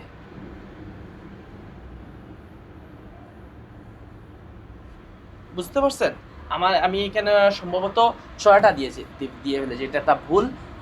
অবশ্যই এদের 5টা অংশ থাকবে। এটা হচ্ছে কি, এদেরকে বলা হয় পঞ্চঅরীয় প্রাণী। কি অরীয় প্রাণী? পঞ্চঅরীয়। এই 2টা 3টা 4টা 5টা। এখন মোটামুটি ঠিক আছে, যদিও খুব সুন্দর হয় নাই, তারপরে ঠিক আছে। আচ্ছা, এই যে এদের দেহ কয়টা অংশে বিভক্ত? 5টা অংশে। এরা হচ্ছে গিয়ে তারা মাছ, সামুদ্রিক শসা, জেলিফিশ, এই সবগুলো হচ্ছে গিয়ে একাইনোডার্মাটা পর্বের প্রাণী। এরা সবগুলো হচ্ছে সামুদ্রিক প্রাণী এবং এরা বিভিন্ন সাগরের বিভিন্ন হচ্ছে গিয়ে গভীরতা থাকে, একদম উচ্চ গভীরতা, নিচের দিকেও থাকে। এরা মুক্তজীবী সাধারণত। তো প্রথম যেই জিনিসটা বৈশিষ্ট্য মুখস্থ রাখতে হবে সেটা হলো এদের দেহত্বক। দেহের ত্বকটা হচ্ছে গিয়ে কাঁটাযুক্ত। দেহের ত্বক কি যুক্ত? এরকম কাটা কাটা থাকে। এদের দেহের মধ্যে কি থাকে? কাটা কাটা থাকে।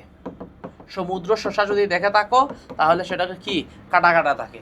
তাহলে এদের দেহ 5টা সমান অংশে বিভক্ত। আমরা এই তো 5টা অংশ আঁকছিলাম না, এদের 5টা অংশে বিভক্ত, সেজন্য এগুলাকে বলা হয় পঞ্চ অরীয়। পঞ্চ অরীয় বা পঞ্চ অরীয় প্রতিসম। প্রতিসম মানে সমান 5টা অংশে বিভক্ত, সমান 5টা অংশে বিভক্ত। এই 3টা 4টা 5টা অংশে এরা বিভক্ত, ঠিক আছে। তো এদের মধ্যে নালীপদের মাধ্যমে চলাচল করে। এদের পানি সংবহন তন্ত্র, অর্থাৎ পানি চলাচলের একটা তন্ত্র থাকে, পানি চলাচলের তন্ত্র থাকে এবং এদের নালীপদের সাহায্যে, কিসের সাহায্যে? নালীপদের সাহায্যে এরা চলাচল করে। পূর্ণাঙ্গ প্রাণীতে অক্ষীয় এবং পৃষ্ঠদেশ নির্ণয় করা যায়, কিন্তু মাথা চিহ্নিত করা যায় না। অক্ষীয় এবং পৃষ্ঠ, অক্ষীয় মানে কি বলতো, আর পৃষ্ঠ মানে কি? পৃষ্ঠ মানে পিঠের অংশ, অক্ষীয় মানে হচ্ছে গিয়ে সামনের অংশটাকে অক্ষীয় অংশ বলা হয়, পিঠের অংশটাকে, পিঠের পুরা পিছনের সাইডটাকে বলা হয় পৃষ্ঠদেশ। তো এই যে অক্ষদেশ এবং পৃষ্ঠদেশ, এই দুইটা চিহ্নিত করা যায় এইটা একটা পূর্ণাঙ্গ প্রাণীর মধ্যে। উদাহরণ কি? একাইনোডার্মাটা। একাইনোডার্মাটা পর্বের হচ্ছে কি উদাহরণ?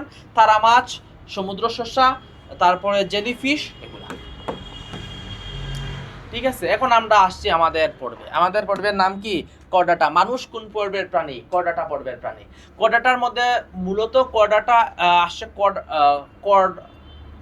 করডাটা পর্বে যেই অর্থটা বোঝায় সেটা হচ্ছে গিয়ে রজ্জু থাকবে বা একটা নালী থাকবে। রজ্জু মানে কি বুঝো? রশির মতো, রশিকে অনেক সময় রজ্জু বলা হয় না, তো এরকম নালী বা একটা রশির মতো একটা জিনিসকে করডাটা বলা হয়।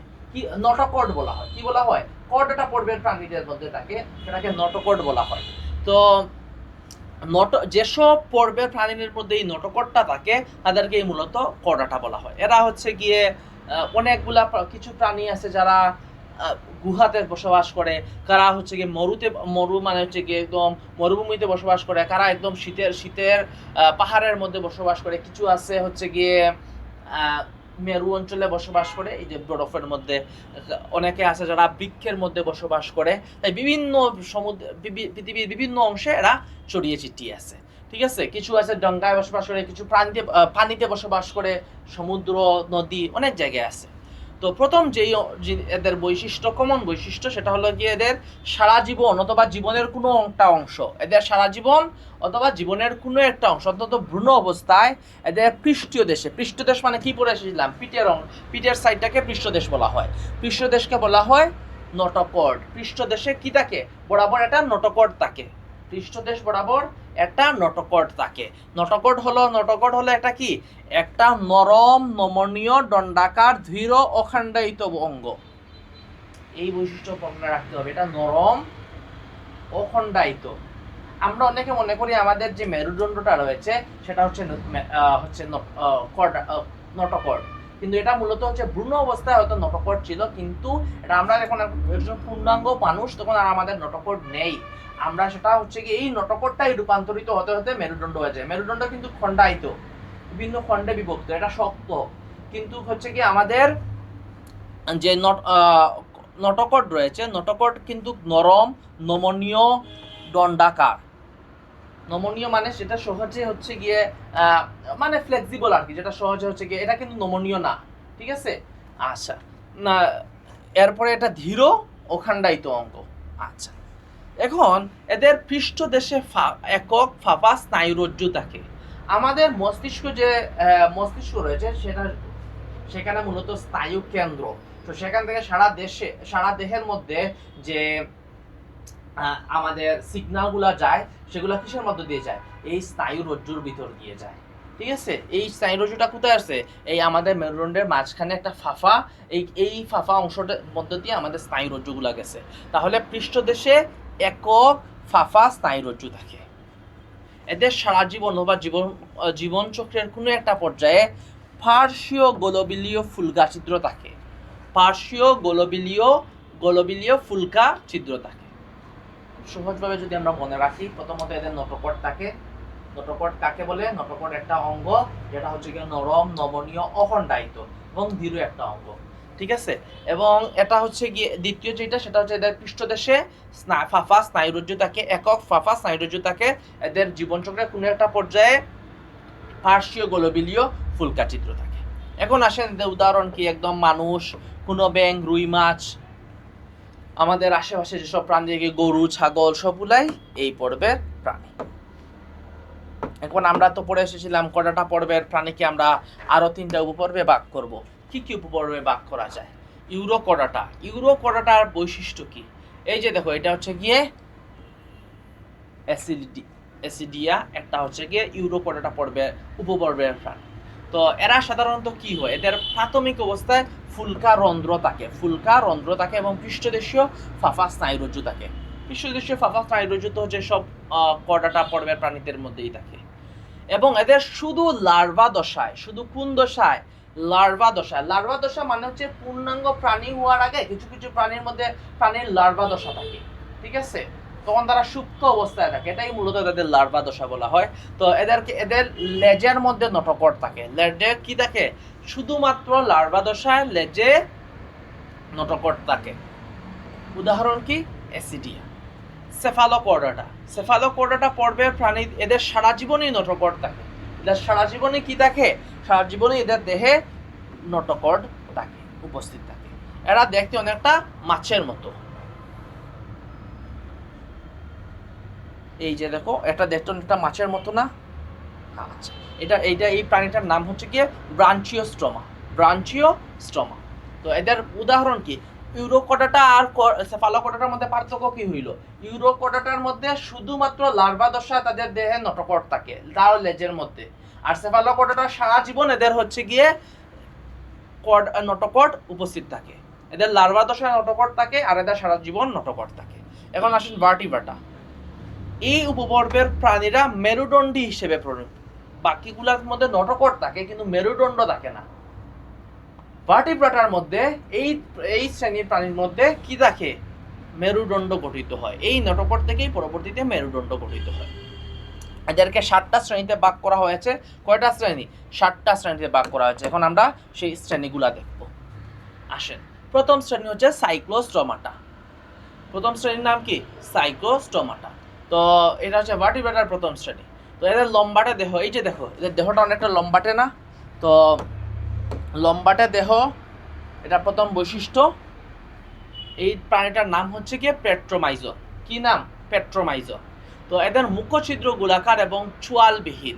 এদের মুখছিদ্র কি রকম? গোলাকার। আচ্ছা, এদের দেহ আইস বা যুগ্ম পাখনা অনুপস্থিত। আইস কিরকম? এই যে তোমরা রুই মাছের উপরে আইস দেখো না, কিন্তু এই প্রাণীটার কি নাই?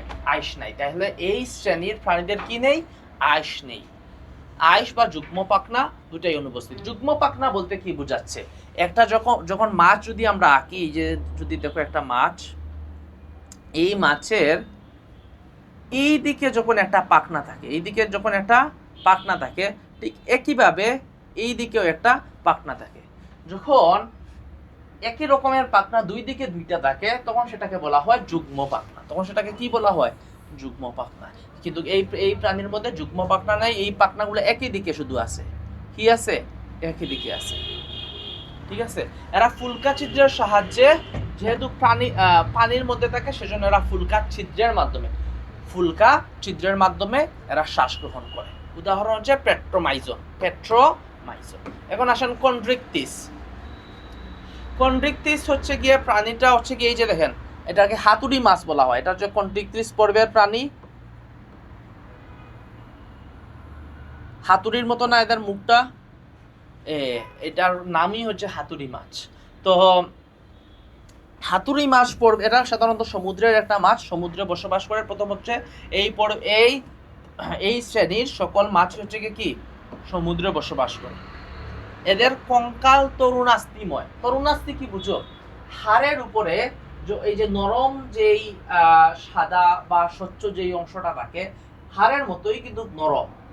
আমরা হচ্ছে গিয়ে যারা আছি মুরগি বা মাংস খাই, তখন সেটা হচ্ছে গিয়ে মুরগির হাড়ের সাথে মাঝে মধ্যে হচ্ছে গিয়ে একটা সাদা অংশ থাকে, সেই সাদা অংশটা হচ্ছে গিয়ে খাওয়া যায়, চিবিয়ে খাওয়া যায়।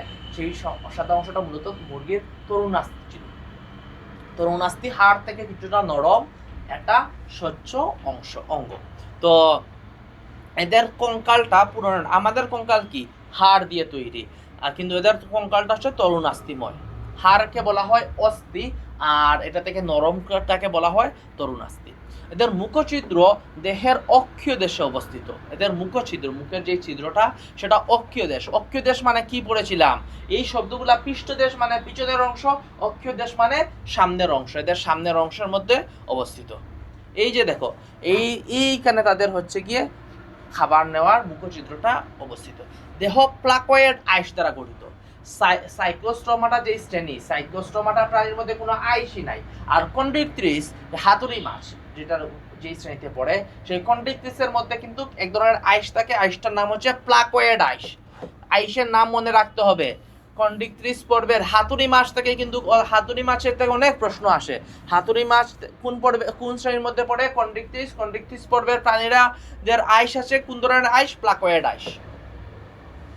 এখন আসেন এই যে এদেরও ফুলকা ছিদ্র থাকে। কয়টা ফুলকা ছিদ্র থাকে?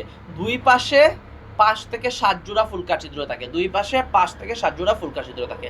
এদের কোনো কানকো থাকে না, আমরা দেখতেছি এদের কোনো কানকো নাই। আর হচ্ছে লেজের দুইটি অংশ ভিন্ন আকৃতিতে বিভক্ত, সেজন্য সেটাকে হেটারো সার্কাল বলা হয়। হেটারো মানেই ভিন্ন এবং হেটারো সার্কাল। এই যে দেখেন, এই আমরা যদি ছবিটা আঁকি, ছবিটার উপর ড্র করি, এইটা হচ্ছে কি ওর লেজের একটা অংশ, আর আরেকটা হচ্ছে কি এই অংশ, সেজন্য সেটাকে হেটারো সার্কেল বলে। একটা অংশ বড়। কিন্তু আমরা যখন একটা রুই মাছের লেজ আঁকবো, তখন এই যে দেখো এরকম থাকে না, দুইটাই অংশ প্রায় সমান থাকে। এই যে লেজের এই অংশটা যতটুক, এই অংশটা ততটুক, সেজন্য এটাকে বলা হয়, এই যে রুই মাছের যেই পিছনের লেজটা, সেটাকে বলা হয় হোমো সার্কাল। হোমো সার্কাল মানে সমান, একইভাবে হোমো মানে হচ্ছে সমান, হোমো সার্কাল। আর এটাতে হাতুড়ি মাছের কি ভিন্ন, একটা অংশ বড় আর একটা অংশ ছোট, সেজন্য এটাকে বলা হয় হেটারো সার্কাল। এটাকে কি বলা হয়? এটা লেজের আকৃতি হচ্ছে হেটারো সার্কাল, অর্থাৎ ভিন্ন, দুইটা ভিন্ন ভিন্ন অংশে বিভক্ত। আচ্ছা, ঠিক আছে। এটার উদাহরণ কি কি? আমাদের হাতুড়ি মাছ তো দেখলাম, এছাড়াও আছে হাঙ্গর, করাত মাছ। হাঙ্গর এক ধরনের, হাঙ্গর একটা, আর একটা আছে হাঙ্গরও কিন্তু হচ্ছে কন্ড্রিক্ট্রিস শ্রেণীর প্রাণী, আর একটা হচ্ছে করাত মাছ। আশা করি উদাহরণগুলো মনে থাকবে, বৈশিষ্ট্য মনে থাকবে। বৈশিষ্ট্য খুব সহজ, সবগুলা সমুদ্রে বসবাস করে। এদের হচ্ছে গিয়ে প্লাকয়েড আইস থাকে, এদের লেজটা হেটারো সার্কাল। আর কি আছে? এদের যে মেরু পুরা কঙ্কালতন্ত্র সেটা হচ্ছে তরুণাস্থিময়। কঙ্কালতন্ত্র কিরকম? তরুণাস্থিময়। মুখছিদ্র অক্ষীয় দেশে অবস্থিত। ঠিক আছে। এদের 5 থেকে 7 জোড়া ফুলকা ছিদ্র থাকে, 5 থেকে 7 জোড়া ফুলকা ছিদ্র থাকে। এখন আসেন আমরা অস্টিকটিস। আমরা যেই মাছগুলা খেয়ে থাকি, সাধারণত রুই মাছ, ইলিশ মাছ, পাবদা মাছ, এগুলো বেশিরভাগ, ওইগুলো অধিকাংশই হচ্ছে অস্টিকটিস পর্বের প্রাণী। কিন্তু আমরা যে চিংড়ি মাছ বলে থাকি, কিন্তু এটা আসলে প্রকৃত অর্থে মাছ নয়। চিংড়ি কোন পর্বের প্রাণী বললো তো? চিংড়ি কিন্তু কর্ডাটাও না, কিংবা এই যে অস্ট্রিকটিস, এগুলার মধ্যে, কর্ডাটার মধ্যে তো এই প্রাণী, এই শ্রেণীগুলা পড়তেছে অস্ট্রিকটিস। কিন্তু চিংড়ি হচ্ছে গিয়ে ওই আরশুলা যেই পর্বে ছিল, আরশুলা, মৌমাছি, তেলাপোকা যাই বলেন, গুলা সবগুলা ওই পর্বের সাথে চিংড়ি মাছ। তাহলে চিংড়ি কোন পর্বের বলতো? কমেন্টে জানাও। আর্তপুডা পর্বের প্রাণী অস্ট্রিকটিস। অস্ট্রিকটিস হচ্ছে গিয়ে স্বাদু পানির মাছ। তো স্বাদু পানির মাছ, এদের মুখচিত্রটা সম্মুখ ভাগে থাকে। এই যে দেখো, এইটা হচ্ছে গিয়ে তার সম্মুখ ভাগ, এখানে তার মুখচিত্রটা আছে। ঠিক আছে। আচ্ছা, এদের আইসটা হচ্ছে গিয়ে 3 ধরনের হইতে পারে। একটা হচ্ছে গিয়ে দেখো ইলিশ মাছের আইস, আর হচ্ছে গিয়ে রুই মাছের আইস, আর পাবদা মাছের আইস কিন্তু এক সমান না, ভিন্ন ভিন্ন। সেজন্য এটা 3 ধরনের আইসকে 3টা নাম আছে, সাইক্লোয়েড, গ্যানোয়েড, টিনোয়েড। সাইক্লোয়েড, গ্যানোয়েড, টিনোয়েড, এই 3 ধরনের আইস থাকে, ঠিক আছে। এদের দুই পাশে 4 জোড়া ফুলকারন্ধ্র। আগের গুলাতে কিন্তু আমরা ফুলকা রন্ধ্র পড়েছি। আমরা কন্ডিক্ট্রিসে হাতুড়ি মাছের যে শ্রেণী সেটাতে পড়েছিলাম 5 থেকে 7 জোড়া দুই পাশে ফুলকা ছিদ্র বা ফুলকা রন্ধ্র। ছিদ্র আর রন্ধ্র একই জিনিস রয়েছে, কিন্তু এখন আমরা অস্ট্রিকটিসে এসে পড়তেছি এদের ফুলকা আছে, 4 জোড়া ফুলকা আছে। ফুলকা রন্ধ্র বা ছিদ্র না, কিন্তু এটা মনে রাখতে হবে এদের সরাসরি ফুলকা আছে, দুই পাশে 4 জোড়া ফুলকা আছে, 4 জোড়া ফুলকা আছে। আচ্ছা, এরা কিসের সাহায্যে, যেহেতু ফুলকা আছে ফুলকার সাহায্যেই শ্বাসকর্য চালাবে। লেজের দুই পাশ একই রকম, লেজের দুই অংশ একই রকম, এটাকে হুমোসার্কাল আমরা অলরেডি পড়ে আসছি। এই যে দেখো, লেজের দুই পাশ একই রকম, সেজন্য এটাকে কি বলা হয়, হুমোসার্কাল বলা হয়, ঠিক আছে। আশা করি তোমরা বুঝতে পারছো। উদাহরণ কি, ইলিশ মাছ, রুই মাছ, সি হর্স, সবগুলাই এই পর্বের মধ্যে পড়ে। আর এখন আসেন উভচর প্রাণী। উভচর এইগুলা একটু আগেরগুলা ইংলিশের নামগুলো আমরা বাংলায় পড়েছি, এখন যেহেতু হচ্ছে কি এগুলা বাংলায় নাম পড়বো, এগুলার সাথে ইংলিশ নামগুলো জেনে রাখা জরুরি। উভচরকে এমফিবিয়াও বলা হয়, ইংলিশে এমফিবিয়া বলা হয়। এগুলা হচ্ছে গিয়ে কেন উভচর, এগুলা জীবনচক্রের একটা অংশ পানির মধ্যে কাটায়, অর্থাৎ জলে কাটায়, আর বাকি অংশ এরা কিসের মধ্যে কাটায়, এরা এবং যখন এরা পানির মধ্যে থাকে তখন এরা ফুলকা মাছ কিসের মাধ্যমে শ্বাসকর্য চালায়, ফুলকার মাধ্যমে শ্বাসকর্য চালায়। তো যখন এরা পানিতে থাকে তখন ফুলকার মাধ্যমে শ্বাসকর্য চালায়, আবার যখন স্থলে চলে আসে তখন এদের ফুসফুসের মাধ্যমে শ্বাসকর্য চালায়। ব্যাঙ কিন্তু যখন ব্যাঙ্গাচি অবস্থায় থাকে তখন পানিতে থাকে, তো পানিতে থাকে তখন ফুলকার মাধ্যমে শ্বাসকর্য চালায়। যখন এই ব্যাঙটা যখন স্থলে চলে আসে তখন ফুসফুসের মাধ্যমে শ্বাসকার্য চালায়, সেজন্য এটাকে উভয়চর বলা হয়। স্থলে এবং জলে দুই জায়গায় থাকতে পারে, সেজন্য উভয়চর। এদের বৈশিষ্ট্য কি কি, এদের দেহত্বক আইসবিহীন, মাছের মতো, মাছের যেরকম আইস ছিল এখন এগুলার মধ্যে আর আইস নাই, এদের দেহ কি আইসবিহীন, কিন্তু গ্রন্থি আছে। কি আছে, গ্রন্থি আছে, গ্রন্থিযুক্ত। শীতল রক্তের প্রাণী, এই জায়গাটা মনে রাখা। উভচর প্রাণীরা উভচর খায়, ব্যাঙ হচ্ছে উভচর প্রাণী। কোনো ব্যাঙ, এটার কোনো ব্যাঙ কোন ধরনের প্রাণী, শীতল রক্তের প্রাণী, শীতল রক্তের প্রাণী, এদের রক্ত শীতল, শীতল রক্তের প্রাণী। আচ্ছা, তো এরা কোথায় ডিম পারে, পানিতে ডিম পারে। এদের দেহত্বক হচ্ছে নরম, এদের দেহত্বক নরম এবং পাতলা ভেজা, ঠিক আছে। এরা পানিতে ডিম পারে এবং জীবনচক্রে সাধারণত ব্যাঙ্গাচি দশা দেখা যায়। ব্যাঙ্গাচি মানে প্রথমে ছোট একটা দশা থাকে এবং সেই দশা পানিতে থাকে, এরপরে আমরা ইতিমধ্যে আলোচনা করেছি সেটাকেই ব্যাঙ্গাচি। এদের ব্যাঙ্গাচির দশা দেখা যায় এবং এরা পানিতে ডিম পারে। ডিম পাড়ার জন্য কোথায় যায়, পানিতে যায়। এখন আসেন আমরা সরীসৃপ পড়ব। সরীসৃপ মানে হচ্ছে যারা বুকে বর দিয়ে চলে, যারা কিসের মধ্যে, বুকে বর দিয়ে চলে। টিকটিকি, কুমির এগুলা কিন্তু বুকে বর দিয়ে চলে, সেজন্য এগুলাকে সাপও কিন্তু বুকে বর দিয়ে চলে, সেজন্য এগুলাকে কি বলা হয়, সরীসৃপ প্রাণী বলা হয়। তো প্রথম বৈশিষ্ট্য, এদের নামই যে তো বুকে বর দিয়ে মানে সরীসৃপ, ওটা বুকে বর দিয়ে চলে। 1 নম্বর বৈশিষ্ট্য, দেহ সূক্ষ্ম এবং আইসযুক্ত। সূক্ষ্ম মানে হচ্ছে গিয়ে আগে কিন্তু ব্যাঙের দেহ কিন্তু অনেকটা গ্রন্থিযুক্ত আর ভেজা, ব্যাঙের দেহ তো কি ভেজা, এবং উভচরের যে বৈশিষ্ট্য পড়েছিলাম এটা এদের হচ্ছে গিয়ে ভেজা থাকে দেহত্বক, কিন্তু সরীসৃপের দেহত্বক সূক্ষ্ম আর আইসযুক্ত। ব্যাঙের কিন্তু আইস থাকে না, আইস মুক্ত থাকে। আচ্ছা, এদের 4 পায়ে, এদের পা 4টা, 5টি করে নখ যুক্ত থাকে, 5টি করে নখ যুক্ত আঙ্গুল আছে। পা 4টা আর আঙ্গুল কয়টা, আঙ্গুল হচ্ছে গিয়ে 5টা। আঙ্গুল কয়টা, 5টা করে আঙ্গুল থাকে।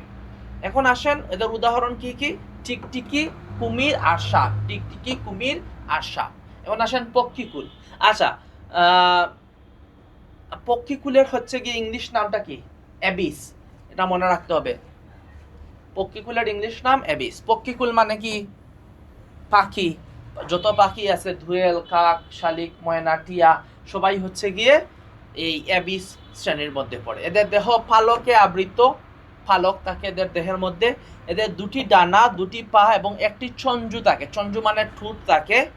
এদের ফুসফুসের সাথে বায়ুতলি তাকায়, সহজে এরা উঠতে পারে, কারণ ফুসফুসের মধ্যে হচ্ছে গিয়ে কি তাকায়, শ্বাস প্রশ্বাস নিতে হয়, এবং যখন বায়ুতলি থাকে, বায়ুতলি থাকার কারণে আমরা জানি যখন হচ্ছে গিয়ে একটা বায়ু, লেটস এ বেলুন, ধরো বেলুন, বায়ুতলিটা অনেকটা বেলুনের মতো কাজ করে। তো এরা সহজে, বেলুন কি উঠতে পারে না, উপরের দিকে যায় না, সেজন্য এরা হচ্ছে গিয়ে সহজে উঠতে পারে। এই বেলুন, এটা বায়ুতলিটা অনেকটা বেলুনের মতো কাজ করে। এটা উষ্ণ রক্তের প্রাণী। এরা কোন রক্তের প্রাণী?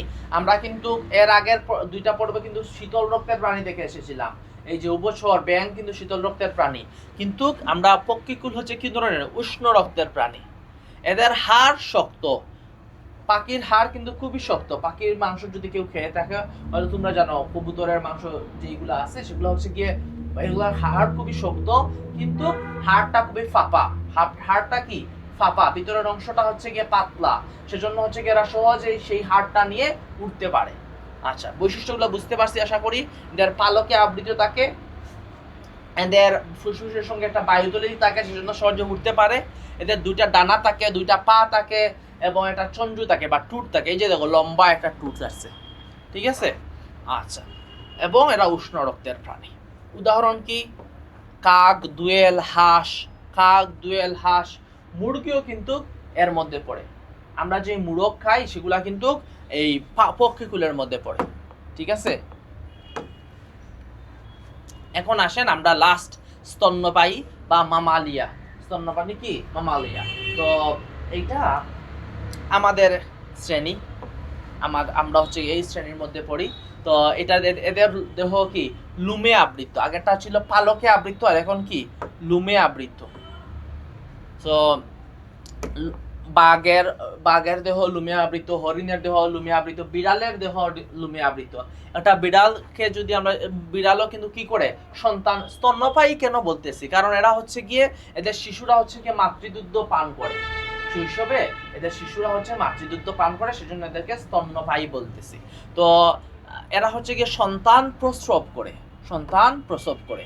তো বাকিরা হচ্ছে মুরগি, পক্ষীকুল, এগুলো হচ্ছে গিয়ে, বা সরীসৃপ, এগুলো হচ্ছে ডিম পাড়ে, আর মাছও কিন্তু ডিম পাড়ে।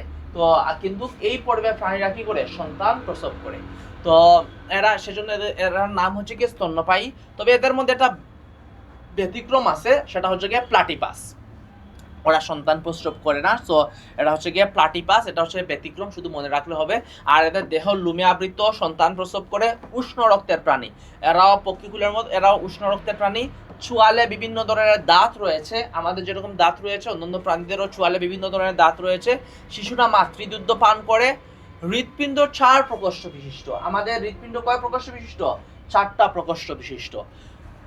ত্বকে বিভিন্ন রকমের গ্রন্থি রয়েছে, ত্বকে বিভিন্ন রকমের গ্রন্থি রয়েছে। উদাহরণ মানুষ, উট, বাঘ ইত্যাদি, ঠিক আছে। এখন আসেন আমরা যে এই এতক্ষণ ধরে এত শ্রেণীবিন্যাস পড়ে আসতেছি, বিভিন্ন 9টা পর্ব পড়ে আসলাম। 9টা পর্বের মধ্যে আবার কয়টা পর্বকে 3টা উপপর্বে ভাগ করলাম, সেটার মধ্যে ভার্টিব্রাটা উপপর্বকে আবার 7টি শ্রেণীতে ভাগ করে পড়ে আসলাম।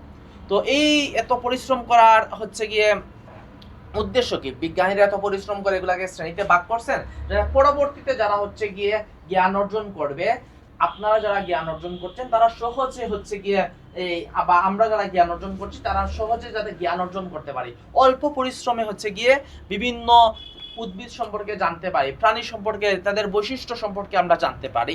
সেজন্য হচ্ছে গিয়ে এই শ্রেণীবিন্যাস প্রয়োজন। দ্বিতীয় যে গুরুত্বপূর্ণ সেটা হচ্ছে গিয়ে আমাদের প্রাণীগুলোকে শনাক্ত করতে হবে। নতুন প্রাণী হচ্ছে গিয়ে, নতুন একটা প্রজাতি আবিষ্কার হইলে সেটা কি পূর্বের কোনো প্রজাতির সাথে মিল আছে কিনা সেটা আমরা তুলনা করে কোন পর্বে পড়বে সেই, এবং সেটার নাম কি হবে, সেগুলো হচ্ছে কি আমরা সহজে ডিফাইন করতে পারি এই শ্রেণীবিন্যাসের মাধ্যমে। সহজে আমরা জ্ঞান অর্জন করতে পারি, আমাদের সে একটা প্রাণীর সঙ্গে আরেকটা প্রাণীর কি মিল রয়েছে, অমিল রয়েছে, সেটা আমরা খুঁজে বের করতে পারি এবং শ্রেণীভুক্ত করতে পারি। এই শ্রেণীবিন্যাসের মাধ্যমে বিভিন্ন প্রাণীকে বিভিন্ন শ্রেণীতে আমরা অন্তর্ভুক্ত করতে পারি। এই চ্যাপ্টারের তোমরা মূল যেই থিওরিটিক্যাল আলোচনা এটার অর্থাৎ এমসিকিউ সংক্ষিপ্ত প্রশ্নের জন্য যতটুকু আলোচনা প্রয়োজন তা ইতিমধ্যে শেষ হয়েছে। আসো আমরা কিছু উদাহরণ দেখি কী ধরনের প্রশ্ন আসতে পারে এই চ্যাপ্টার থেকে। এটা সংক্ষিপ্ত প্রশ্ন বা 2 মার্কে আসতে পারে। পরিফেরা পর্বের প্রাণীকে ছিদ্রাল প্রাণী বলা হয় কেন? আমরা চ্যাপ্টারের মধ্যে পড়েছি এটার মধ্যে অনেকগুলা ছিদ্র থাকে, সেজন্য এগুলোকে ছিদ্রাল প্রাণী বলা হয়। ছিদ্রগুলার নাম হচ্ছে অস্টিয়া নামক ছিদ্র। এবং এই পর্বের প্রাণীদের একটা স্পেশাল নাম কি ছিল, সেটা হচ্ছে গিয়ে স্পঞ্জ। আচ্ছা, তো এই যেহেতু এটা 2 মার্কের যদি আসে তাহলে ছিদ্রাল প্রাণী হচ্ছে শুধু ছিদ্র থাকে, সেজন্য এটা বললে হবে না। এই ছিদ্রের মধ্যে দিয়ে কী চলাচল করে, সেটা হচ্ছে গিয়ে আমাদের ছিদ্রগুলা পরিফেরা পর্বের প্রাণীদের ছিদ্রগুলোর মধ্যে দিয়ে খাদ্য এবং পানি পরিবহন করে, খাদ্যবস্তু এবং পানি অক্সিজেনও পরিবহন করে সেটার মধ্যে দিয়ে। আচ্ছা, দেহের এই বিশেষ বৈশিষ্ট্যের কারণে তাদেরকে কি বলা হয়? ছিদ্রাল প্রাণী বলা হয়। এখন আসেন নিডারিয়া পর্বের প্রাণীদের প্রধান বৈশিষ্ট্য লিখো। 2 মার্কের হলে 2টা বৈশিষ্ট্য লিখাই যথেষ্ট। নিডারিয়া, সেখান থেকে আমরা এমনিতেই নাম জানি, তাদের নিডোব্লাস্ট নামে কিছু হচ্ছে গিয়ে কোষ থাকে যেগুলো তাদের আত্মরক্ষা, খাদ্য গ্রহণ, চলনে সাহায্য করে, ঠিক আছে। আর এদের সিলেন্টরন নামক কি থাকে? পরিপাক সিলেন্টরন নামে কি থাকে? পরিপাক এবং সংবহন গহ্বর থাকে। আচ্ছা, আমাদের হচ্ছে কি 2টা বৈশিষ্ট্য দিলেই মানে আমরা এই উদাহরণগুলো প্রশ্নগুলো দেখার উদ্দেশ্য হলো প্রশ্নগুলো মূলত কোন জায়গা থেকে আসে, এবং আমরা যদি মূল চ্যাপ্টারটা ভালো করে পড়ে যাই এবং বৈশিষ্ট্যগুলো প্রত্যেকটা মনে থাকে তাহলে খুব সহজে আমরা এই চ্যাপ্টার থেকে আনসার করতে পারবো ইনশাল্লাহ। এখন আসেন সিলেন্টারন বলতে কি বোঝায়? সিলেন্টারন কার থাকে? নিডারিয়া পর্বের থাকে, এটা প্রথমে উল্লেখ করতে হবে। এরপরে হচ্ছে গিয়ে যেমন নিডারিয়া পর্বের একটা প্রাণীর নাম কি? হাইড্রা থাকে। তো এটা একটা ফাঁপা গহ্বরের মধ্যে আমাদের হচ্ছে গিয়ে নিডারিয়া পর্বের প্রাণীরা খাদ্য পরিবহন, পরিপাক, এছাড়াও হচ্ছে গিয়ে সংবহনে সেটা হচ্ছে গিয়ে হেল্প করে থাকে, ঠিক আছে। এটা মুখ এবং পায়ু উভয়টারই কাজ করে থাকে এই গহ্বরটা। এখন আসেন হাইড্রা ও স্পঞ্জিলা প্রাণীর মধ্যে গঠন। এখন হাইড্রা কোন পর্বের প্রাণী? হাইড্রা হচ্ছে গিয়ে তোমাদের নিডারিয়া পর্বের প্রাণী। আর স্পঞ্জিলা হচ্ছে গিয়ে তোমাদের স্পঞ্জিলার সাথে স্পঞ্জ কাদের বলা হয়? পরিফেরা, প্রথম যেই পর্বটা সেই পর্বের প্রাণী। সো 2টার মধ্যে আমরা তুলনামূলক একটা বিশ্লেষণ দিব। স্পঞ্জিলা যেহেতু পরিফেরা, সেটা সরলতম বহুকোষী প্রাণী, অসংখ্য ছিদ্র থাকে, সুনির্দিষ্ট কলা অঙ্গতন্ত্র থাকে না। কিন্তু এগুলাতে কি থাকে? দেহ গহ্বর। আর আমাদের হাইড্রা হচ্ছে নিডারিয়া পর্বের প্রাণী, সেজন্য এটা সিলেন্টারল নামক একটা গহ্বর থাকে। তাছাড়া হচ্ছে গিয়ে সেখানে নিডোব্লাস্ট নামক বিশেষ কোষ বিদ্যমান থাকে, দেহ দ্বিস্তর বিশিষ্ট কোষ দ্বারা আবৃত থাকে। এই প্রধান বৈশিষ্ট্যগুলা লিখে দিলেই চলবে ইনশাল্লাহ। এখানে হাইড্রার বৈশিষ্ট্য আর এখানে স্পঞ্জিলা বা পরিফেরা পর্বের প্রাণীর বৈশিষ্ট্য দেওয়া আছে। মূলত হচ্ছে গিয়ে প্রাণীদের মধ্যে বৈশিষ্ট্য দিলে এই 2টা হচ্ছে তাদের পর্বের বৈশিষ্ট্যগুলো উল্লেখ করলেই চলবে ইনশাল্লাহ। কোনো যে আসলে এরকম একটা উদাহরণ দেখি। এখন আসে হচ্ছে গিয়ে সৃজনশীল প্রশ্ন, একটা তোমাদের বইয়ের প্রশ্ন। এই প্রশ্নটা হচ্ছে গিয়ে কীরকম প্রশ্নটা কীভাবে আনসার করতে পারো, কোন জায়গাটা মনে রাখলে তোমাদের হচ্ছে গিয়ে সহজে আনসার করতে পারবে। প্রথমত হচ্ছে সৃজনশীল প্রশ্নটাতে 3টা প্রাণীর ছবি দেওয়া আছে। এটা হচ্ছে গিয়ে একটা ঘাস ফড়িং বলতে পারো, এটা পাখি, আর এটা হচ্ছে গিয়ে বাঘ। তো এটা এই প্রাণীটা কোন পর্বের প্রাণী বলতো? এটা আর্থ্রোপোডা পর্বের প্রাণী। আর পাখি তো হচ্ছে গিয়ে পাখি আর বাঘ 2টাই হচ্ছে গিয়ে করডাটা পর্বের প্রাণী, কিন্তু এই 2টার কি আলাদা? শ্রেণী আলাদা। একটা হচ্ছে অ্যাবিস বা পক্ষীকুল, আর একটা হচ্ছে গিয়ে আমাদের মামালিয়া বা হচ্ছে স্তন্যপায়ী পর্বের শ্রেণীর প্রাণী। আচ্ছা, তো প্রথম প্রশ্ন হচ্ছে শ্রেণীবিন্যাস। আমরা এটা খুব ভালো করে আমরা যেই লাইনগুলো বলেছি মুখস্থ রাখতে হবে, ভালো করে বুঝিয়ে দিয়েছি, সেই লাইনগুলো মনে রাখলেই তোমরা আনসার করতে পারো। বলো তো শ্রেণীবিন্যাস কাকে বলে? শ্রেণীবিন্যাস হচ্ছে কোনো প্রাণীগুলোর মধ্যে মিল অমিল বা সাদৃশ্যের উপর ভিত্তি করে আমরা ধাপে ধাপে বিন্যস্ত করার যে প্রক্রিয়া, সেটাকে শ্রেণীবিন্যাস বলে। সিলেন্টারন কি? সিলেন্টারন কার মধ্যে থাকে? নিডারিয়া। সিলেন্টারন যে এটা খুবই গুরুত্বপূর্ণ একটা শব্দ, এটা নিডারিয়ার মধ্যে থাকে। এটা থেকে অনেক প্রশ্ন আসে, মানে সিলেন্টারন কোথায় থাকে? নিডারিয়া পর্বের প্রাণী। নিডারিয়া পর্বের প্রাণীদের বিশেষ কোষের নাম কি? নিডোসাইড। আচ্ছা, এটার কাজ কি? এটাতে হচ্ছে গিয়ে অক্সিজেন এবং খাদ্য পরিবহন হয়, মুখ এবং বায়ু সব কিছুর কাজ করে এই সিলিন্ডার। তাহলে বুঝতে পারলাম। এখন আসেন পি পর্বের প্রাণী কোন পর্বের অন্তর্ভুক্ত এবং ব্যাখ্যা করো। এটা কি? এটাদের মধ্যে উপাঙ্গ আছে, এটার মধ্যে মাথার মধ্যে কি আছে? অ্যান্টেনা আছে। এই যে দেখো মাথার মধ্যে অ্যান্টেনা আছে, তারপরে পুঞ্জাক কি আছে, এই সব এই জিনিসগুলো আমরা বৈশিষ্ট্য লিখবো, লিখে বলবো যে এটা হচ্ছে আর্থ্রোপোডা পর্বের প্রাণী। এটার উপরে হচ্ছে গিয়ে শক্ত আবরণ আছে, এদের দেহ 3টা খণ্ডে বিভক্ত, মস্তক, আর এটা হচ্ছে গিয়ে বক্ষ, আর এটা হচ্ছে উদর, এই 3টা অংশে বিভক্ত। এই বৈশিষ্ট্যগুলো লিখে দিলেই তোমরা ইনশাআল্লাহ 3 মার্কের জন্য অন্তত যদি 4-5টা বৈশিষ্ট্য লিখতে পারো, 3টাও যদি বৈশিষ্ট্য ঠিক করে সঠিকভাবে লিখতে পারো, তাহলে তোমরা ফুল মার্কস পাবে। এগুলোতে খুব সহজেই চ্যাপ্টার থেকে মার্কস পাওয়া যায়। গ নাম্বার হচ্ছে গিয়ে ক্ষি এবং আর প্রাণী দুটির ভিন্ন শ্রেণীতে থাকার কারণ বিশ্লেষণ করো। এইটার হচ্ছে গিয়ে পক্ষীকুল, আর এটা হচ্ছে গিয়ে স্তন্যপায়ী। তো এটা কেন আলাদা? কারণ এটা ডিম পাড়ে, আর এটা হচ্ছে গিয়ে সন্তান প্রসব করে। এটা শিশুরা মাতৃদুগ্ধ পান করে, এখানে শিশুরা মাতৃদুগ্ধ পান করে না। তারপর এটা হচ্ছে গিয়ে এটার ফুসফুসের সাথে বায়ুতলি থাকে, সহজে উঠতে পারে। এরা তো উঠতে পারে না, এদের হচ্ছে গিয়ে লুম থাকে, এটা পালকে আবৃত। সো এটা আলাদা, এই জন্য এদের জাস্ট হচ্ছে বৈশিষ্ট্যগুলো দিয়ে বলবা। এটার পক্ষীকুলের বৈশিষ্ট্য থাকার কারণে এটা হচ্ছে গিয়ে পক্ষীকুল প্রাণীর শ্রেণীর অন্তর্ভুক্ত, আর এটাতে হচ্ছে গিয়ে স্তন্যপায়ী প্রাণীদের বৈশিষ্ট্য থাকার কারণে স্তন্যপায়ী শ্রেণীর অন্তর্ভুক্ত। আশা করি কিভাবে প্রশ্নের উত্তর করতে হয় এটা খুব ভালো করে তোমরা বুঝতে পারছো। এখন আসেন এই আরেকটা প্রশ্ন, সেটা হচ্ছে গিয়ে তোমাদের প্রথমে একটা কৃমি দেওয়া, শেষে আরেকটা কৃমি দেওয়া, আর মাঝখানে একটা শামুক দেওয়া, ঠিক আছে? প্রথমে হচ্ছে অরীয় প্রতিসম বলতে কি বুঝো? এটা সরাসরি বই না দিলেও ইনডিরেক্টলি কিন্তু এটা দেওয়া আছে। অরীয় প্রতিসম বলতে বোঝায় সমান অংশে ভাগ থাকা। আমরা অরীয় প্রতিসমটা আছে তোমাদের তারা মাছ যেই পর্বে আছে। তারা মাছ কোন পর্বে আছে? তারা মাছ হচ্ছে গিয়ে সর্বশেষ যেই পর্বটা একাইনোডার্মাটা পর্বে আমরা দেখেছিলাম তারা মাছ সমান 5টি অংশে বিভক্ত। সমান 5টি অংশে যেহেতু বিভক্ত, সেই জন্য এটাকে পঞ্চ অরীয় বলে। পঞ্চ অরীয় প্রতিসম বলে। তাহলে অরীয় প্রতিসম বলতে বোঝায় কি? সমান অংশে যদি বিভক্ত হয় কোনো প্রাণী, সেটাকে অরীয় প্রতিসম বলা হয়। উদাহরণ, একাইনোডার্মাটার প্রাণীরা 5টি সমানভাবে বিভক্ত, সেজন্য পঞ্চ অরীয় প্রতিসম বলে। শিখা অঙ্গ কি? শিখা অঙ্গ এক ধরনের কি? রেচন অঙ্গ। শিখা অঙ্গ কি? একটা রেচন অঙ্গ। বিভিন্ন প্রাণীদের বিভিন্ন ধরনের রেচনাঙ্গ রয়েছে, যেমন আমাদের অর্থোপোডা পর্বের প্রাণীরা রেচনাঙ্গের কাজ কি আমরা বলেছিলাম, যেটা দিয়ে আসলে মলমূত্র অর্থাৎ হচ্ছে গিয়ে বিষাক্ত পদার্থ, অপ্রয়োজনীয় পদার্থগুলো বের হয়ে যায়, সেটাই রেচনাঙ্গ হিসেবে কাজ করে। তো আমাদের মালপিজিয়ান অঙ্গ কার রেচনাঙ্গ? মালপিজিয়ান অঙ্গ হচ্ছে গিয়ে আর্থোপোডা পর্বের প্রাণীর রেচনাঙ্গ। আর শিখা অঙ্গ হচ্ছে গিয়ে প্লাটিহেলমিনথেস পর্বের সম্ভবত রেচনাঙ্গ।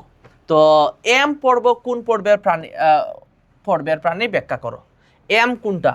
এম হচ্ছে গিয়ে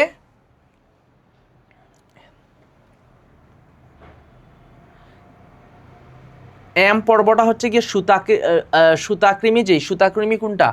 নেমাটোডা পর্বের প্রাণী, 4র্থ অধ্যায়। সো নেমাটোডা পর্বের প্রাণীরা হচ্ছে গিয়ে প্রাণীদের বৈশিষ্ট্য লিখতে হবে। এরা নলাকার, এদের হচ্ছে গিয়ে কোনো আবরণ থাকে না বাহিরে আলাদা করে। তাছাড়াও হচ্ছে গিয়ে এরা অন্তঃপরজীবী হিসেবে বসবাস করে, মানুষের ক্ষতি সাধন করে। এই জিনিসগুলা লিখতে হবে। তাদের বৈশিষ্ট্য যেগুলো সেগুলো মুখস্থ করে তোমাদের লিখতে হবে। এন ও ও। এন হচ্ছে গিয়ে একটা শামুক, আর ও হচ্ছে উভয়ই পরিজীবী কিন্তু ভিন্ন পর্বের প্রাণী।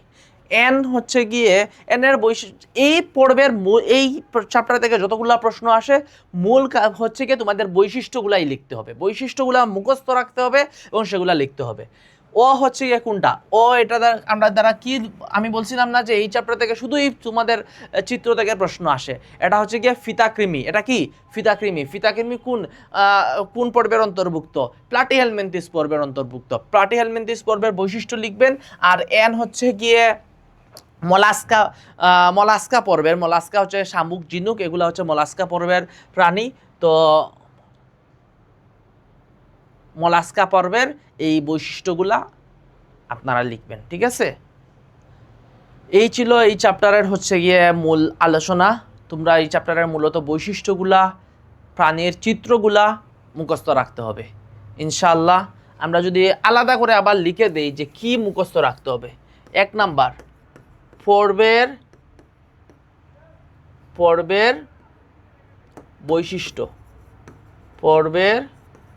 বৈশিষ্ট্য, 2 চিত্র, আঁকা জানা লাগবে না, চিত্রগুলা দেখে চিনতে হবে, চিত্রগুলা দেখে চিনতে হবে। এই সৃজনশীলগুলা দেওয়ার মূল উদ্দেশ্যই হচ্ছে কোন জায়গা থেকে প্রশ্ন আসে এবং কোন জায়গাটা তোমরা বেশি গুরুত্ব দিয়ে পড়তে হবে সেজন্য এগুলা দেখানো। বাসায় এই 2টা প্রশ্ন তোমরা এই 2টা প্রশ্ন কিন্তু তোমাদের বইও আছে, পাঠ্য বইয়ে আছে, সেখান থেকে এগুলার আনসার নিচে খাতায় নোট করে অদম্য একাডেমির গ্রুপে পোস্ট করতে পারো। অদম্য একাডেমির 8ম শ্রেণীর শিক্ষার্থীদের বার্ষিক পরীক্ষার প্রস্তুতি কিংবা পরীক্ষার প্রস্তুতি, বৃত্তি পরীক্ষার প্রস্তুতির জন্য গ্রুপ রয়েছে, সেখানে তোমরা পার্টিসিপেট করবা। তোমাদের এই সৃজনশীলগুলা আনসার লিখে কে কত সুন্দর করে আনসার লিখতে পারো সেগুলো ইনশাআল্লাহ লিখে সাবমিট করবা। Thank you so much. আসসালামু আলাইকুম রহমতুল্লাহ।